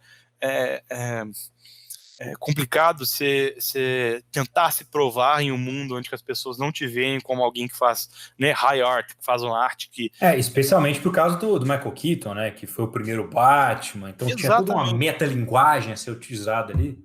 Mas eu acho que o filme peca principalmente porque ele tem essa ideia que é uma ideia interessante, de ficar preso a essa concepção, né, que basicamente esse escopo que alguns atores ficam presos, só que ele não explora o outro lado, então ele é, tipo assim, absolutamente unidimensional. Ele fica assim, putz, eu tô meio atormentado, né, o Birdman, o personagem, fica lá na minha cabeça aqui, eu tô triste, mas o relacionamento dele com a filha dele é tipo assim, tem alguns pontos interessantes, mas não tem nenhuma substância tão forte por trás. A Emma Stone e o Edward Norton tiveram nada a ver, assim, um não complementa em nada o propósito do outro. Eu entendo por que eles estão ali, mas de fato, para enriquecer a história do filme, não funcionou muito para mim, nem pouco. A Naomi Watts está brilhante, porque ela é uma atriz brilhante. Talvez seja assim, seria a Naomi Watts assim, uma das 10 atrizes mais subestimadas da história de Hollywood, porque com certeza. É muito, muito foda, ela é muito brilhante, mas... Eu falei, tem um filme que eu não gosto, David Lynch, que é o Cidade dos Sonhos, que tem pra mim a melhor cena de atuação da história, que é uma cena da Naomi Watts que ela faz Mano, que é a cena da Naomi Watts, você já viu Cidade dos Sonhos, mas é a cena da Naomi Watts que ela é uma atriz no filme, e nessa cena ela está atuando como outro papel. Uhum. Ela tá fazendo uma audição, uma audition para outro papel. Mano, essa cena é muito impressionante. Eu já ouvi falar sobre essa cena, mas eu ainda não vi ela, não. Vai tá marcada pra eu ver. Porque eu fiquei intrigado mesmo quando você falou dela pra mim. Mas enfim, não tem uma exploração tão interessante dos personagens e acaba sendo unidimensional, porque o Michael Keaton tá bem no filme, de novo, ele é um bom ator, o Michael Keaton, não tem a menor dúvida disso. Mas, de novo, Ele achava que ele ia ganhar, viu, Lucas? Ele tava. Quando anunciaram o melhor ator, tava tirando um papelzinho já e. quem ganhou naquele? Ah, foi o Eddie Redmayne. Que assim, de novo, eu não posso julgar porque eu não vi, mas o Theory of Everything, ele parece o exemplo perfeito pra mim de um Judy, talvez não tão ruim, mas um filme assim, que, olha só como esse cara fez o Stephen Hawking tão parecido, tá tão legal, vamos dar pra ele? Onde que o Jake Gyllenhaal, assim, eu vi o Nightcrawler, ele não viu a Teoria de Tudo. Nossa, mas o Jake Gyllenhaal, ele é outra pessoa, ele mudou tudo, ele mudou a fisicalidade dele, o tom de voz dele, a presença dele, ele é um cara genuinamente assustador, não só pelo roteiro, mas como é que ele incorpora o personagem. Não, então, assim... O Theory of Everything é uma puta atuação, assim, eu acho ele bem melhor do que Judy. Um filme é melhor, a atuação é melhor, até porque eu acho que a Felicity Jones, ela faz um foil muito melhor com a esposa do Stephen Hawking, porque tem uma coisa muito louca dentro da história do Stephen Hawking, agora é eu que estou trazendo o spoiler, mas é meio que uma traição implícita, porque não é uma traição física, evidentemente, né, afinal, vocês lembram do Stephen Hawking, né, gente? Mas, enfim, o Stephen Hawking, ele deixa a mulher dele, que passou décadas da vida cuidando dele, e que sacrificou tudo para que ele pudesse ser o Stephen Hawking, e ele troca por uma cuidadora, mano, que a mulher dele que contratou. Então, acho assim, você fala, tipo, nossa, caralho, que barra. Meu amigo. Então, tipo, eles não dão aquela açucarada por cima da história necessariamente, não, e podia ter sido muito piegas, onde não é. Então, acho que até Teoria de Tudo é até um filme interessante de se ver. Mas com certeza absoluta, eu acho que a atuação do Jake Gyllenhaal, que nem indicada foi, de Nightcrawler. Assim, mano, o que me mata do Nightcrawler, que assim, o que me corrói por dentro, é que você vê lá em 2014, você já tinha a possibilidade de terem 10 filmes. E aí você tem 8. E você não tem nem Garota Exemplar nem Nightcrawler indicado no melhor filme. Parabéns. E assim, mas o que me mata mais de Birdman, voltando um pouco no seu hot take, não é que ele ganhou o melhor filme, não é que ele ganhou o melhor diretor, é que ele ganhou o melhor roteiro original. Em cima de Nightcrawler, que foi a única categoria que Nightcrawler foi indicado, de forma merecidíssima. Inclusive também tinha outro candidato forte ao melhor roteiro original, que é o Grande Hotel Budapeste, do Wes Anderson. E aí você tem Birdman, que é um filme estritamente visual, basicamente, sendo indicado a melhor roteiro, né? Que seria o equivalente a 1917 ganhar melhor roteiro, sendo que 1917 nem foi indicado a melhor roteiro original, inclusive por isso que foi meu palpite que 1917 não ganharia o Oscar, e sim Parasita, porque Parasita tinha uma chance muito grande e acabou levando o Oscar de melhor roteiro original, e geralmente quem ganha o Oscar de melhor filme, assim, 80 e tantos das vezes, são filmes que ganharam ou o melhor roteiro original ou o melhor roteiro adaptado. Então, no caso aqui, o melhor roteiro adaptado foi Jogo de Imitação, que eu acho super justo, e o melhor roteiro original foi Nightcrawler. Não, mentira, foi Birdman. Eu acho que assim, de novo, como eu disse, o Bohemian Rhapsody, eu acho que o Birdman não tinha que ter ganhado nada do que ele ganhou. Ele ganhou o melhor filme, não acho que merecia. Ele ganhou o melhor diretor, não acho que merecia. Ganhou melhor roteiro, como você acabou de mencionar, isso nem se fala. E ele ganhou melhor cinematografia. Que, assim, o Lubeski, ele é um gênio e tal, é lógico. Isso, assim, isso não é discutível. Ele é um grande diretor de fotografia. Porém... o cara ganhou 3 anos seguidos. Exato. É ridículo. Mas, porém, a cinematografia desse filme não complementa tão bem a história, ou, tipo assim, é impressionante porque é tecnicamente muito bem executado, mas, de novo, tudo tem que... igual você pega o caso do Regresso, que ele ganhou no ano seguinte. O Regresso, ele acrescenta um fator a mais, ele só usar a luz natural, porque você tem um fator de imersão muito maior, ainda mais no IMAX, etc e tal, que você está vivendo aquele território completamente inóspito que está sendo habitado pelo Leonardo DiCaprio. Agora, o Birdman, seria um take ou não. Sim, e muitas vezes, por isso que eu tinha mencionado, eu acho que a abordagem, eu adoraria ver o Birdman com o Cuarón, porque eu acho que o Cuarón consegue, assim, pensar pensamentos profundos sem ser prepotente, ou pretencioso nesse Não, caso. olha só, o Birdman, ele tem subtítulo de A Inesperada Virtude da da... ignorância. Né? Meu Deus Eu do tô céu. sentindo seu veneno, hein, Pedro Santana, eu acho que você vai começar a gostar menos de Birdman agora também. Não, mas eu já Mas, não gostava tanto de Birdman. Eu acho bom, gosto, eu acho bom. mas a Mas questão... quando eu vi, a minha sensação foi essa. Foi um filme que perdeu muitos pontos comigo, que ele poderia ter tido, por ser pretencioso.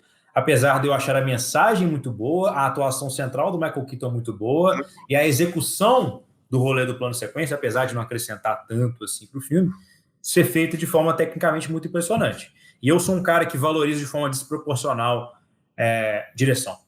Então, eu acho que a direção de Birdman, por ser inovadora até certo ponto e requerer uma certa execução técnica diferenciada, é um negócio que eu valorizo, mas eu também não acho que deveria ter sido o melhor diretor, até porque o melhor diretor para mim naquele ano nem foi indicado, que no caso é o David Fincher, né?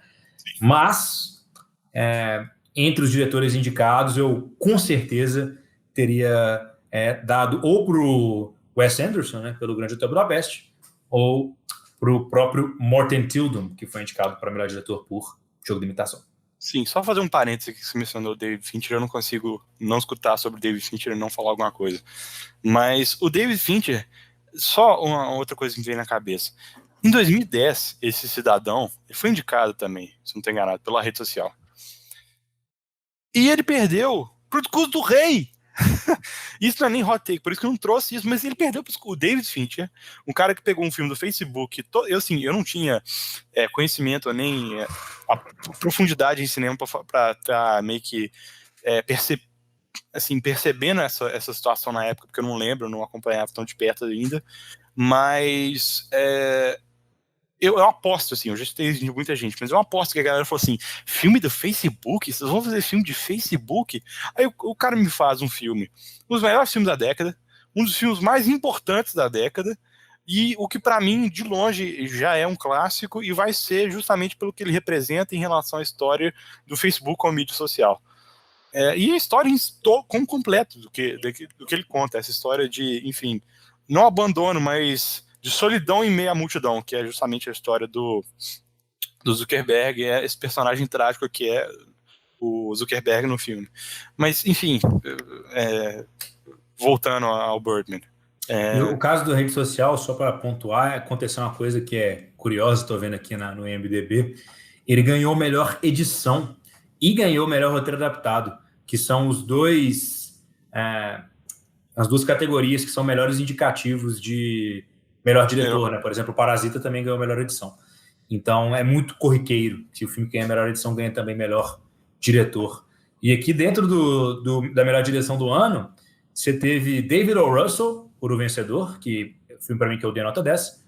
Você tem Darren Aronofsky, por Cisne Negro, que é um filme que eu não vi, que eu deveria ter visto, mas eu tenho preguiça de Aronofsky, desculpa.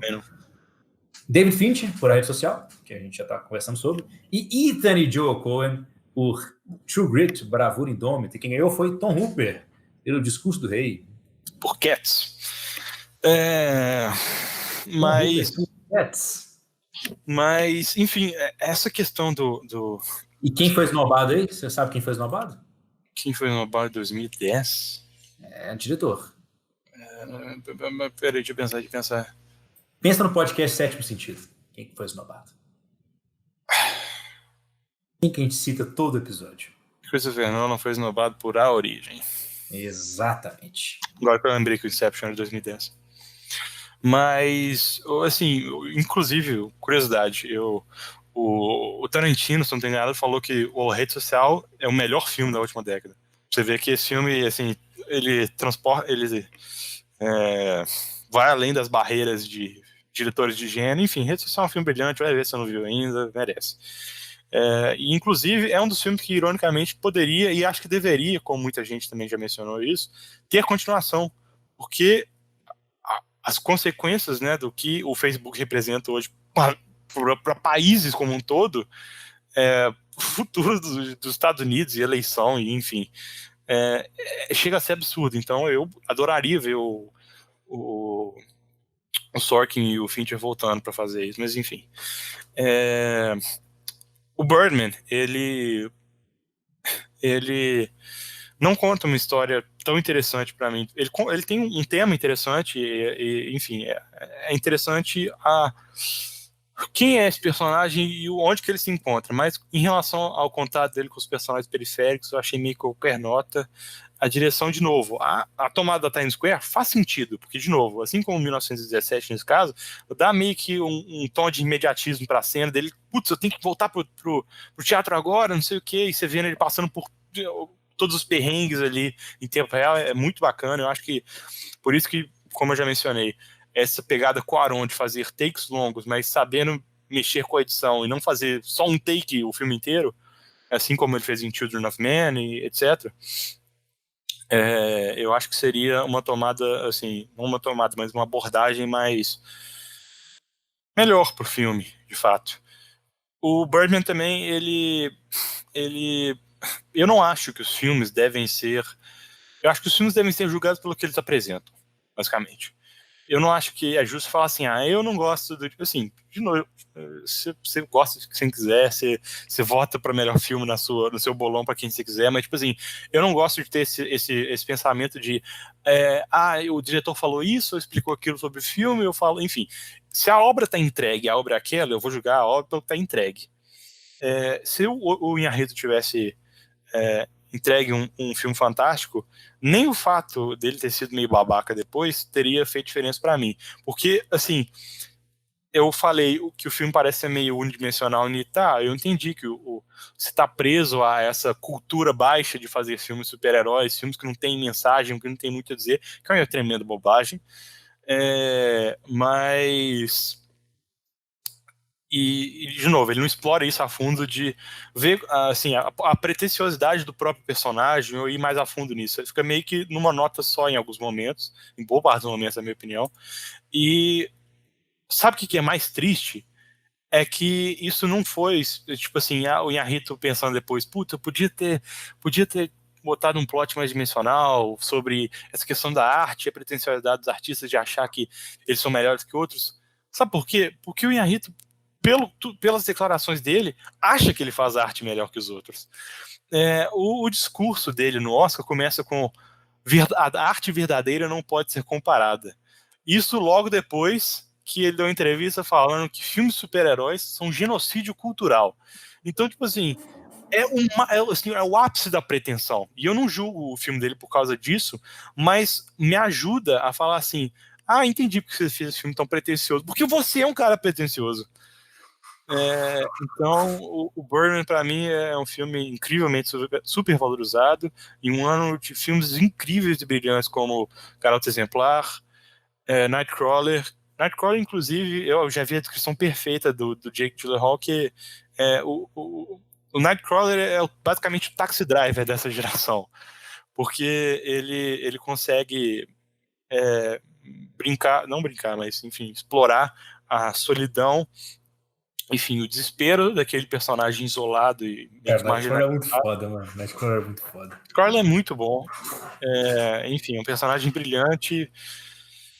2014 tinha muita coisa boa, na verdade, para ganhar, e é uma pena que o Inharrito, o cara mais pretencioso daquele ano, tenha ganhado com seu filme, que também, na minha opinião, é bem pretencioso. E também a forma com que não tô falando que o Birdman é um filme sem méritos, ele tem méritos aqui, tem gente muito talentosa, ele tá atuando muito bem, Naomi Watts, enfim, a brincadeira do Michael Keaton depois que ele explode a cara dele, basicamente. Tem muitas coisas legais, tem decisões boas, mas em geral não sustenta, ele acaba sendo bem aquém do que eu esperava. O Birdman, ele também tem outra coisa que é interessante, como que ele trata a crítica no sentido, né, a crítica artística. Uhum. Porque, de novo, eu não vi nenhum quote, assim, nenhuma entrevista do Inharrito falando sobre eu acho que a crítica é isso, aquilo e tal. Acho que ele não acharia ruim a crítica do Birdman, porque a crítica amou, né? Só se olhar o Metacritic dele aqui, bastante gente caindo de amores por esse filme. Mas eu acho isso não preocupante, mas eu acho isso meio assim, eu torço o nariz um pouco mais, porque pensando, esse cara, ele se provou pretencioso e provou que a pretenciosidade do filme dele foi meio que parte do que ele acha, né? Que filmes de super-heróis são genocídio cultural e as pessoas são menos, enfim, são menos importantes por fazerem filmes de super-heróis assim. É, é, será que ele realmente tem alguma gana assim com o crítico, falando que os críticos são, enfim, pessoas amargas e prontas para destruir sua obra, sendo que as outras pessoas depois vão notar o seu brilhantismo? Enfim, é algo a se pensar, mas o Eu acho Birdman, altamente provável. eu acho, viu? Altamente provável. É um take, inclusive, que você tem visto cada vez mais, agora que a crítica chega de forma mais direta e pessoal nos olhos e ouvidos e smartphones e timelines dos famosos. Então, acho que eles sentem mais essa presença aí incômoda, por muitas vezes, da crítica. E, no caso, quando você tem um ego do tamanho do Inharrito... O Inharrito eu não vi. Enfim, fez Babel, fez Beautiful, fez Amores Perros, se eu não estou enganado. Enfim, eu tenho coisa para ver dele ainda, mas o que eu vi dele até agora, não sei se vai ser, como diriam os Eu americanos. gosto demais do Regresso. Você gosta assim do Regresso? Gosto realmente muito do Regresso. Eu acho muito impressionante a cinematografia. Eu adoro o personagem do Tom Horta. Give him a pelt! Acho muito bom. Porque ele me lembra muito o faroeste que eu gosto. Que é aquele faroeste sujo, sofrido, de 3 horas. Que é igual o Outlaw Josie Wales, que eu já citei algumas vezes também aqui no podcast.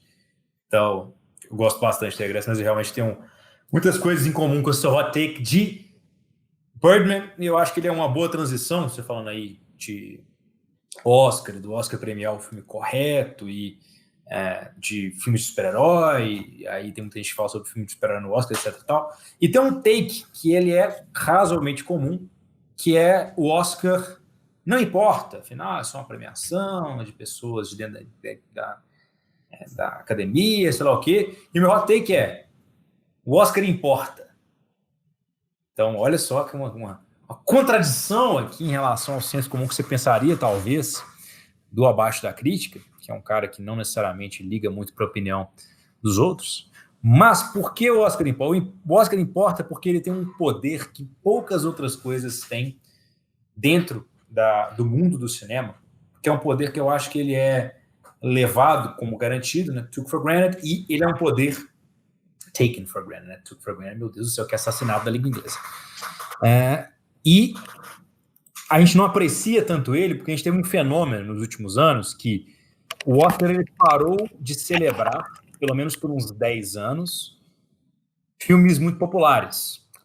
Então, eu já até fiz um artigo sobre isso também uma vez, falando que não necessariamente o Oscar, ele, historicamente, fez um vídeo também, premia filmes impopulares, né? Isso começou a acontecer há relativamente pouco tempo, até o final da década de 90, início da década de 2000, você tinha filmes altamente populares ganhando Oscar, como foi o caso de Titanic, como foi o caso de Gladiador, o caso de 94 de Forrest Gump, o caso mesmo de Shakespeare Apaixonado, que é uma atrocidade ter ganhado, mas é um filme altamente popular, Coração Valente, Silêncio dos Inocentes, na década de 80, tem Rain Man, Driving Miss Daisy, agora evidentemente estou ali na lista, né?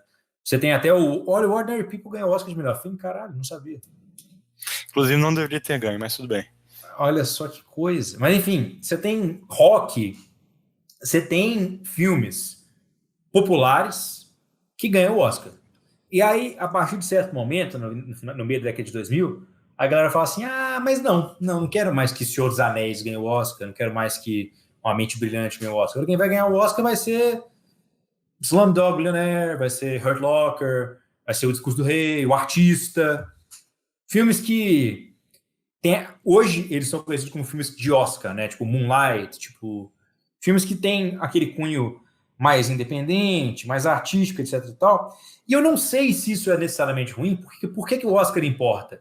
O Oscar tem o poder de dar, para usar o título de um filme que ganhou o Oscar em 2015, um spotlight em determinado filme. Porque pense comigo, se The Hurt Locker, em 2008, o Guerra ao Terror, da queridíssima Catherine Bigelow, não tivesse ganhado o Oscar, quantas pessoas a menos teriam assistido The Hurt Locker, que é um filmão? Vamos supor, se tivesse ganhado Avatar, ou Bastardos Inglórios. Da mesma forma, se Moonlight não tivesse ganhado o Oscar em 2016 e quem tivesse ganhado fosse La La Land, quantas pessoas a menos teriam visto Moonlight, que é um filme de verba basicamente inexistente? Então, eu acho que o Oscar ele não é só um fator de validação, como é o caso, por exemplo, de Parasita, que é uma validação que filmes estrangeiros podem sim ganhar o Oscar e que outras culturas são importantes, e mesmo caso também de outros filmes que vieram antes dele, mas eu acho que o Oscar ele tem uma oportunidade de jogar uma luz e destacar filmes que talvez passariam despercebidos pelo grande público. E eu acho que o Oscar já fez isso até melhor. E eu acho que ele fez isso de forma geral muito eficientemente entre o final da década de 60 e da década de 70. Se eu olhar lá a partir de 67, que ganha o filme In the Heat of Night, que é... Não sei se você já viu In the Heat of Night, mas é basicamente um filme pornô. E um filme pornô, de fato, é o Midnight Cowboy, né? Que no caso ganhou o Oscar de 69, o que é muito divertido, que o filme que é quase pornô ganhou o Oscar de 69, mas tudo bem. O In the Heat of Night, na verdade, ele é também dentro do cinema cult ali, um filme bastante reverenciado, mas não tem aquele aclame do público, etc e tal. E aí depois tem Patton, do French Connection, e, claro, The Godfather ganhando. Mas aqui, entre esses filmes, também tem The Sting, tem vários outros filmes que, se não tivessem ganhado o Oscar, talvez seriam candidatos fortíssimos ao cinema amnésia.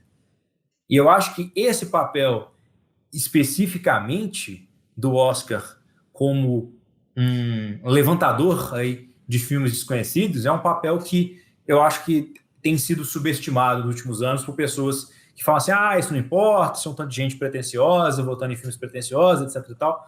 Eu acho que o Oscar tem potencial, sim, para destacar filmes que são muito legais. Eu concordo absolutamente com o que você falou. E eu já mencionei aqui que essa história de, não, o Oscar, quem liga pro Oscar? De novo, eu acho que você não pode, você deve esperar pelo melhor, não, você deve desejar o melhor e esperar o pior do Oscar, porque ele inevitavelmente vai te deixar triste em relação às escolhas dele, Jake Gyllenhaal e Nightcrawler que o diga, mas quando Parasita ganha melhor filme, é pra comemorar como se estivesse ganhando Tetra, porque é um filme que merece. Tetra, você diz os 4 Oscars do Bong Joon-ho? Os 4 Oscars do Bong Joon-ho. Mas... realmente, ele ganhou o Tetra. Você vê, né? O Foi cara... 4 Oscars na noite. O cara em uma noite ganhou mais Oscar que o Quentin Tarantino, ganhou mais Oscar que o Cuarón, ganhou... Eu diria que ele ganhou infinitos mais Oscars que o Stanley Kubrick, por exemplo. Sim.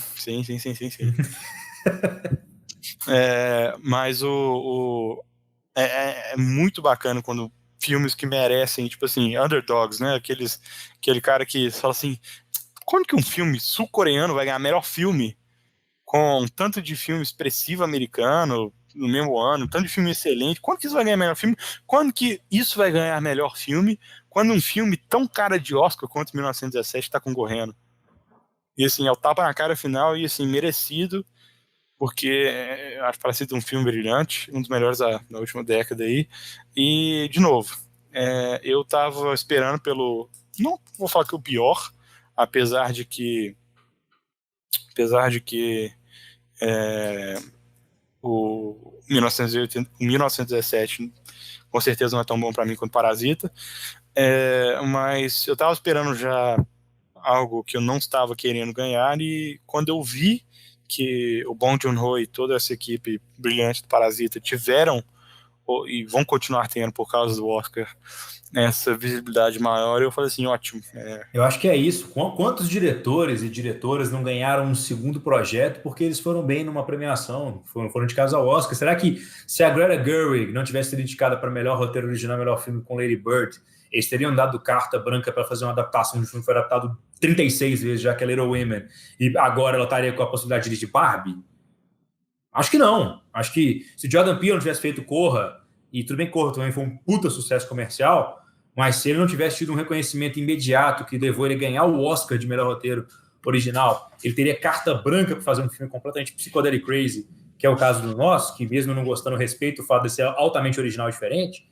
Então, acho que o Oscar ele possibilita esse tipo de coisa. Ele consegue dar chances para pessoas que talvez não teriam, e acho que isso vai desde de Barry Jenkins, a Greta Gerwig, a Cerise Sciamma, que só de ser considerada para o Oscar já está ganhando outros projetos. Eu acho que esse tipo de coisa não pode ser ignorado, que o Oscar ele serve como um trampolim, às vezes, para coisas muito legais de atores, atrizes, diretores, roteiristas e vários outros profissionais. Porque você vê o próprio caso do Inharito, tudo bem que a gente não gosta tanto dele, mas o Inharito é um cara, diretor mexicano, fez um filme art house nichado pra caramba, vai lá e ganha o Oscar de melhor filme, melhor diretor. Fala, o cara vai poder fazer o que ele quiser. Então, imediatamente ele parte de Birdman, que a verba dele deve ter sido 2 cheeseburgers, um quibe e um suco de tangerina, em termos hollywoodianos, para passar pro Regresso, que é tipo um épico do David Lean. Então, sim, assim, mesmo o Denis Villeneuve não teve um grande, enorme sucesso de bilheteria no currículo dele. O maior sucesso de bilheteria dele foi A Chegada, que inclusive foi um filme que também foi parar no Oscar. Mas ele teria tido a oportunidade de fazer Blade Runner 2049, e talvez até mais grave do que isso, ter a oportunidade de fazer Duna depois de Blade Runner 2049 ter sido um fracasso de bilheteria? Eu suspeito fortemente que não. Porque o estúdio também busca por esse tipo de coisa. O Netflix, os estúdios não gastam milhões de dólares à toa fazendo campanha para Oscar. O Harvey Weinstein não comprou o Oscar para Shakespeare Apaixonado à toa. O Oscar não importa. Ele importa para muita gente, ele importa para a galera ganhar mais dinheiro, ter mais oportunidade, e ele pode ser uma ferramenta muito legal. Assim, a Netflix está tentando gerar credibilidade, fazendo uma campanha monstruosa para o Oscar, e tem funcionado. Se até 2, 3 anos atrás você escutava, nossa, o filme da Netflix deve ser horroroso. Hoje você já vê muita gente prestando atenção em novos lançamentos da Netflix. Olha quem já fez filme para Netflix. Os meus queridos irmãos Coen. O David Fincher vai fazer Mank, que é basicamente o inside ali a história do Cidadão Kane. O Cuarón, um diretor mexicano, também ganhou o Oscar de melhor direção por um filme preto e branco mexicano. Nada faz sentido em relação aos clichês do Oscar, mas ainda bem ganhou, porque obviamente é uma direção melhor que Green Book. Somos defensores, somos dos passadores de pano para Green Book. Eu não acho Green Book ruim, mas eu acho ele medíocre. Eu acho ele um nota 7 ali. Nota 7 eu gosto de Green Book. Tudo bem. Green Book é o tipo de filme que era feito em Hollywood nos anos 90 que eu gosto. Tipo, ele é o Driving Apollo 13, Apollo 13, Forrest Gump.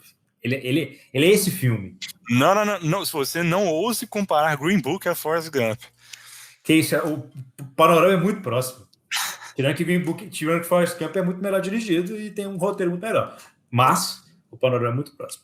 Mas, assim, eu acho que, igual o Netflix você falou também, tem Charlie Kaufman, já fez, Martin Scorsese, já dirigiu, Fernando Meirelles, já dirigiu para Netflix, Noah Baumbach, já dirigiu para Netflix, mais de um filme, inclusive. Então, assim, Michael Bay, esse cara, né? Mas tipo assim, o Michael Bay é um cara super relevante, apesar dele ser um autor de gosto duvidável. Duvidoso. Assim, Netflix, eles fizeram a campanha muito forte por isso que tá lá Dois Papas e Marriage Story e Irlandês no mesmo ano no Oscar. Porque os caras falam, mano, qual que é a maneira mais fácil de ganhar credibilidade dentro do mercado de cinema?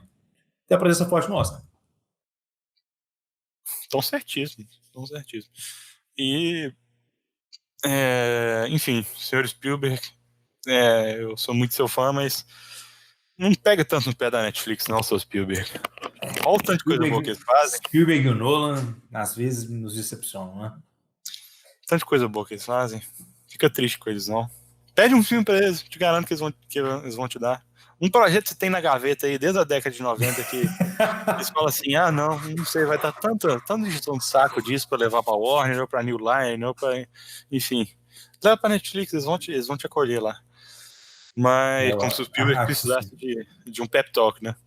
Mas o Martin Scorsese, ele tem aproveitado dessa vibe aí, né? Que o cara, ele fez lá o Silence, né? Que um total de 6 pessoas viram e eu não fui uma delas. Você não assistiu depois... Silence? Não, até hoje não. E olha que é um filme que eu tenho certeza que eu amaria, mas isso é outro papo. Até porque eu amo o First Reformed. Mas foi lá, fez o Silence, foi um fracasso de bilheteria, ninguém tava querendo mais pegar os projetos do Martinho, tal, fazer um filme aqui que vai fazer os atores de 70 anos de idade, porque como se eles tivessem 40, precisa de uma computação gráfica e tal. E aí ele tá agora já mais empolgado, né? Fazendo lá o Killers of the Flower Moon lá, que também tem uma verba de R$1 bilhão, e realmente tem R$1 bilhão, porque a cotação do dólar tá osso, então a verba é R$1 bilhão. Já parou pensar que o Jeff Bezos é trilionário em reais, mas enfim, esse é outro papo. Trilionário em reais, mas enfim.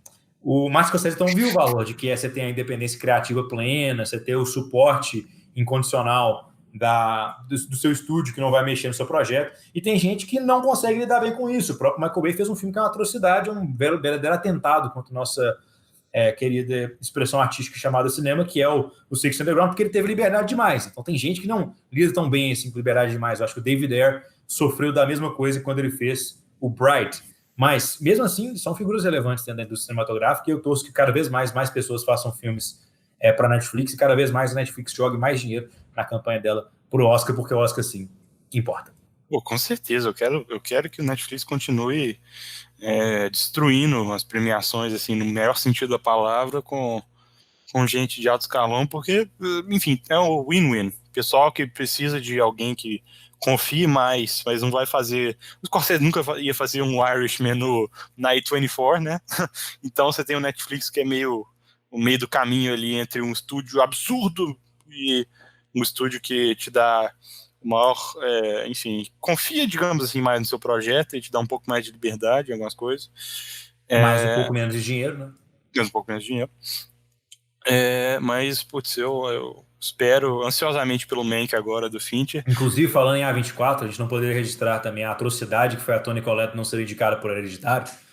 Isso é uma puta atrocidade. Isso eu nem cogitei trazer, na verdade, isso, porque isso não é nem um hot take, isso é só um fato. Isso assim, é só um fato. Isso dá como certo já. Se tá errado... Acontecimentos não são histórias, isso é só um acontecimento. Ela só deveria ter ganhado. Tudo bem. Mas é isso então, meus queridos web espectadores. Ficamos aqui com mais um Fogo Contra Fogo, aí trazendo hot takes ainda mais quentes que os piores hot takes da internet. Estaremos aqui de volta com mais um Fogo Contra Fogo. Em breve, para você que não sabe ainda, o Sétimo Sentido é um podcast que acontece todas as semanas, e ele tem aí 3 quadros, pelo menos, aí o Fogo Contra Fogo, Cinemnésia e o Quero Ser. Então, conto com a audiência que vocês, como sempre, se vocês gostaram desse podcast, indique para uma pessoa que você acha que vai curtir também. Eu sou Pedro Santana, como sempre, esse é Lucas Ribeiro, e até a próxima. Até.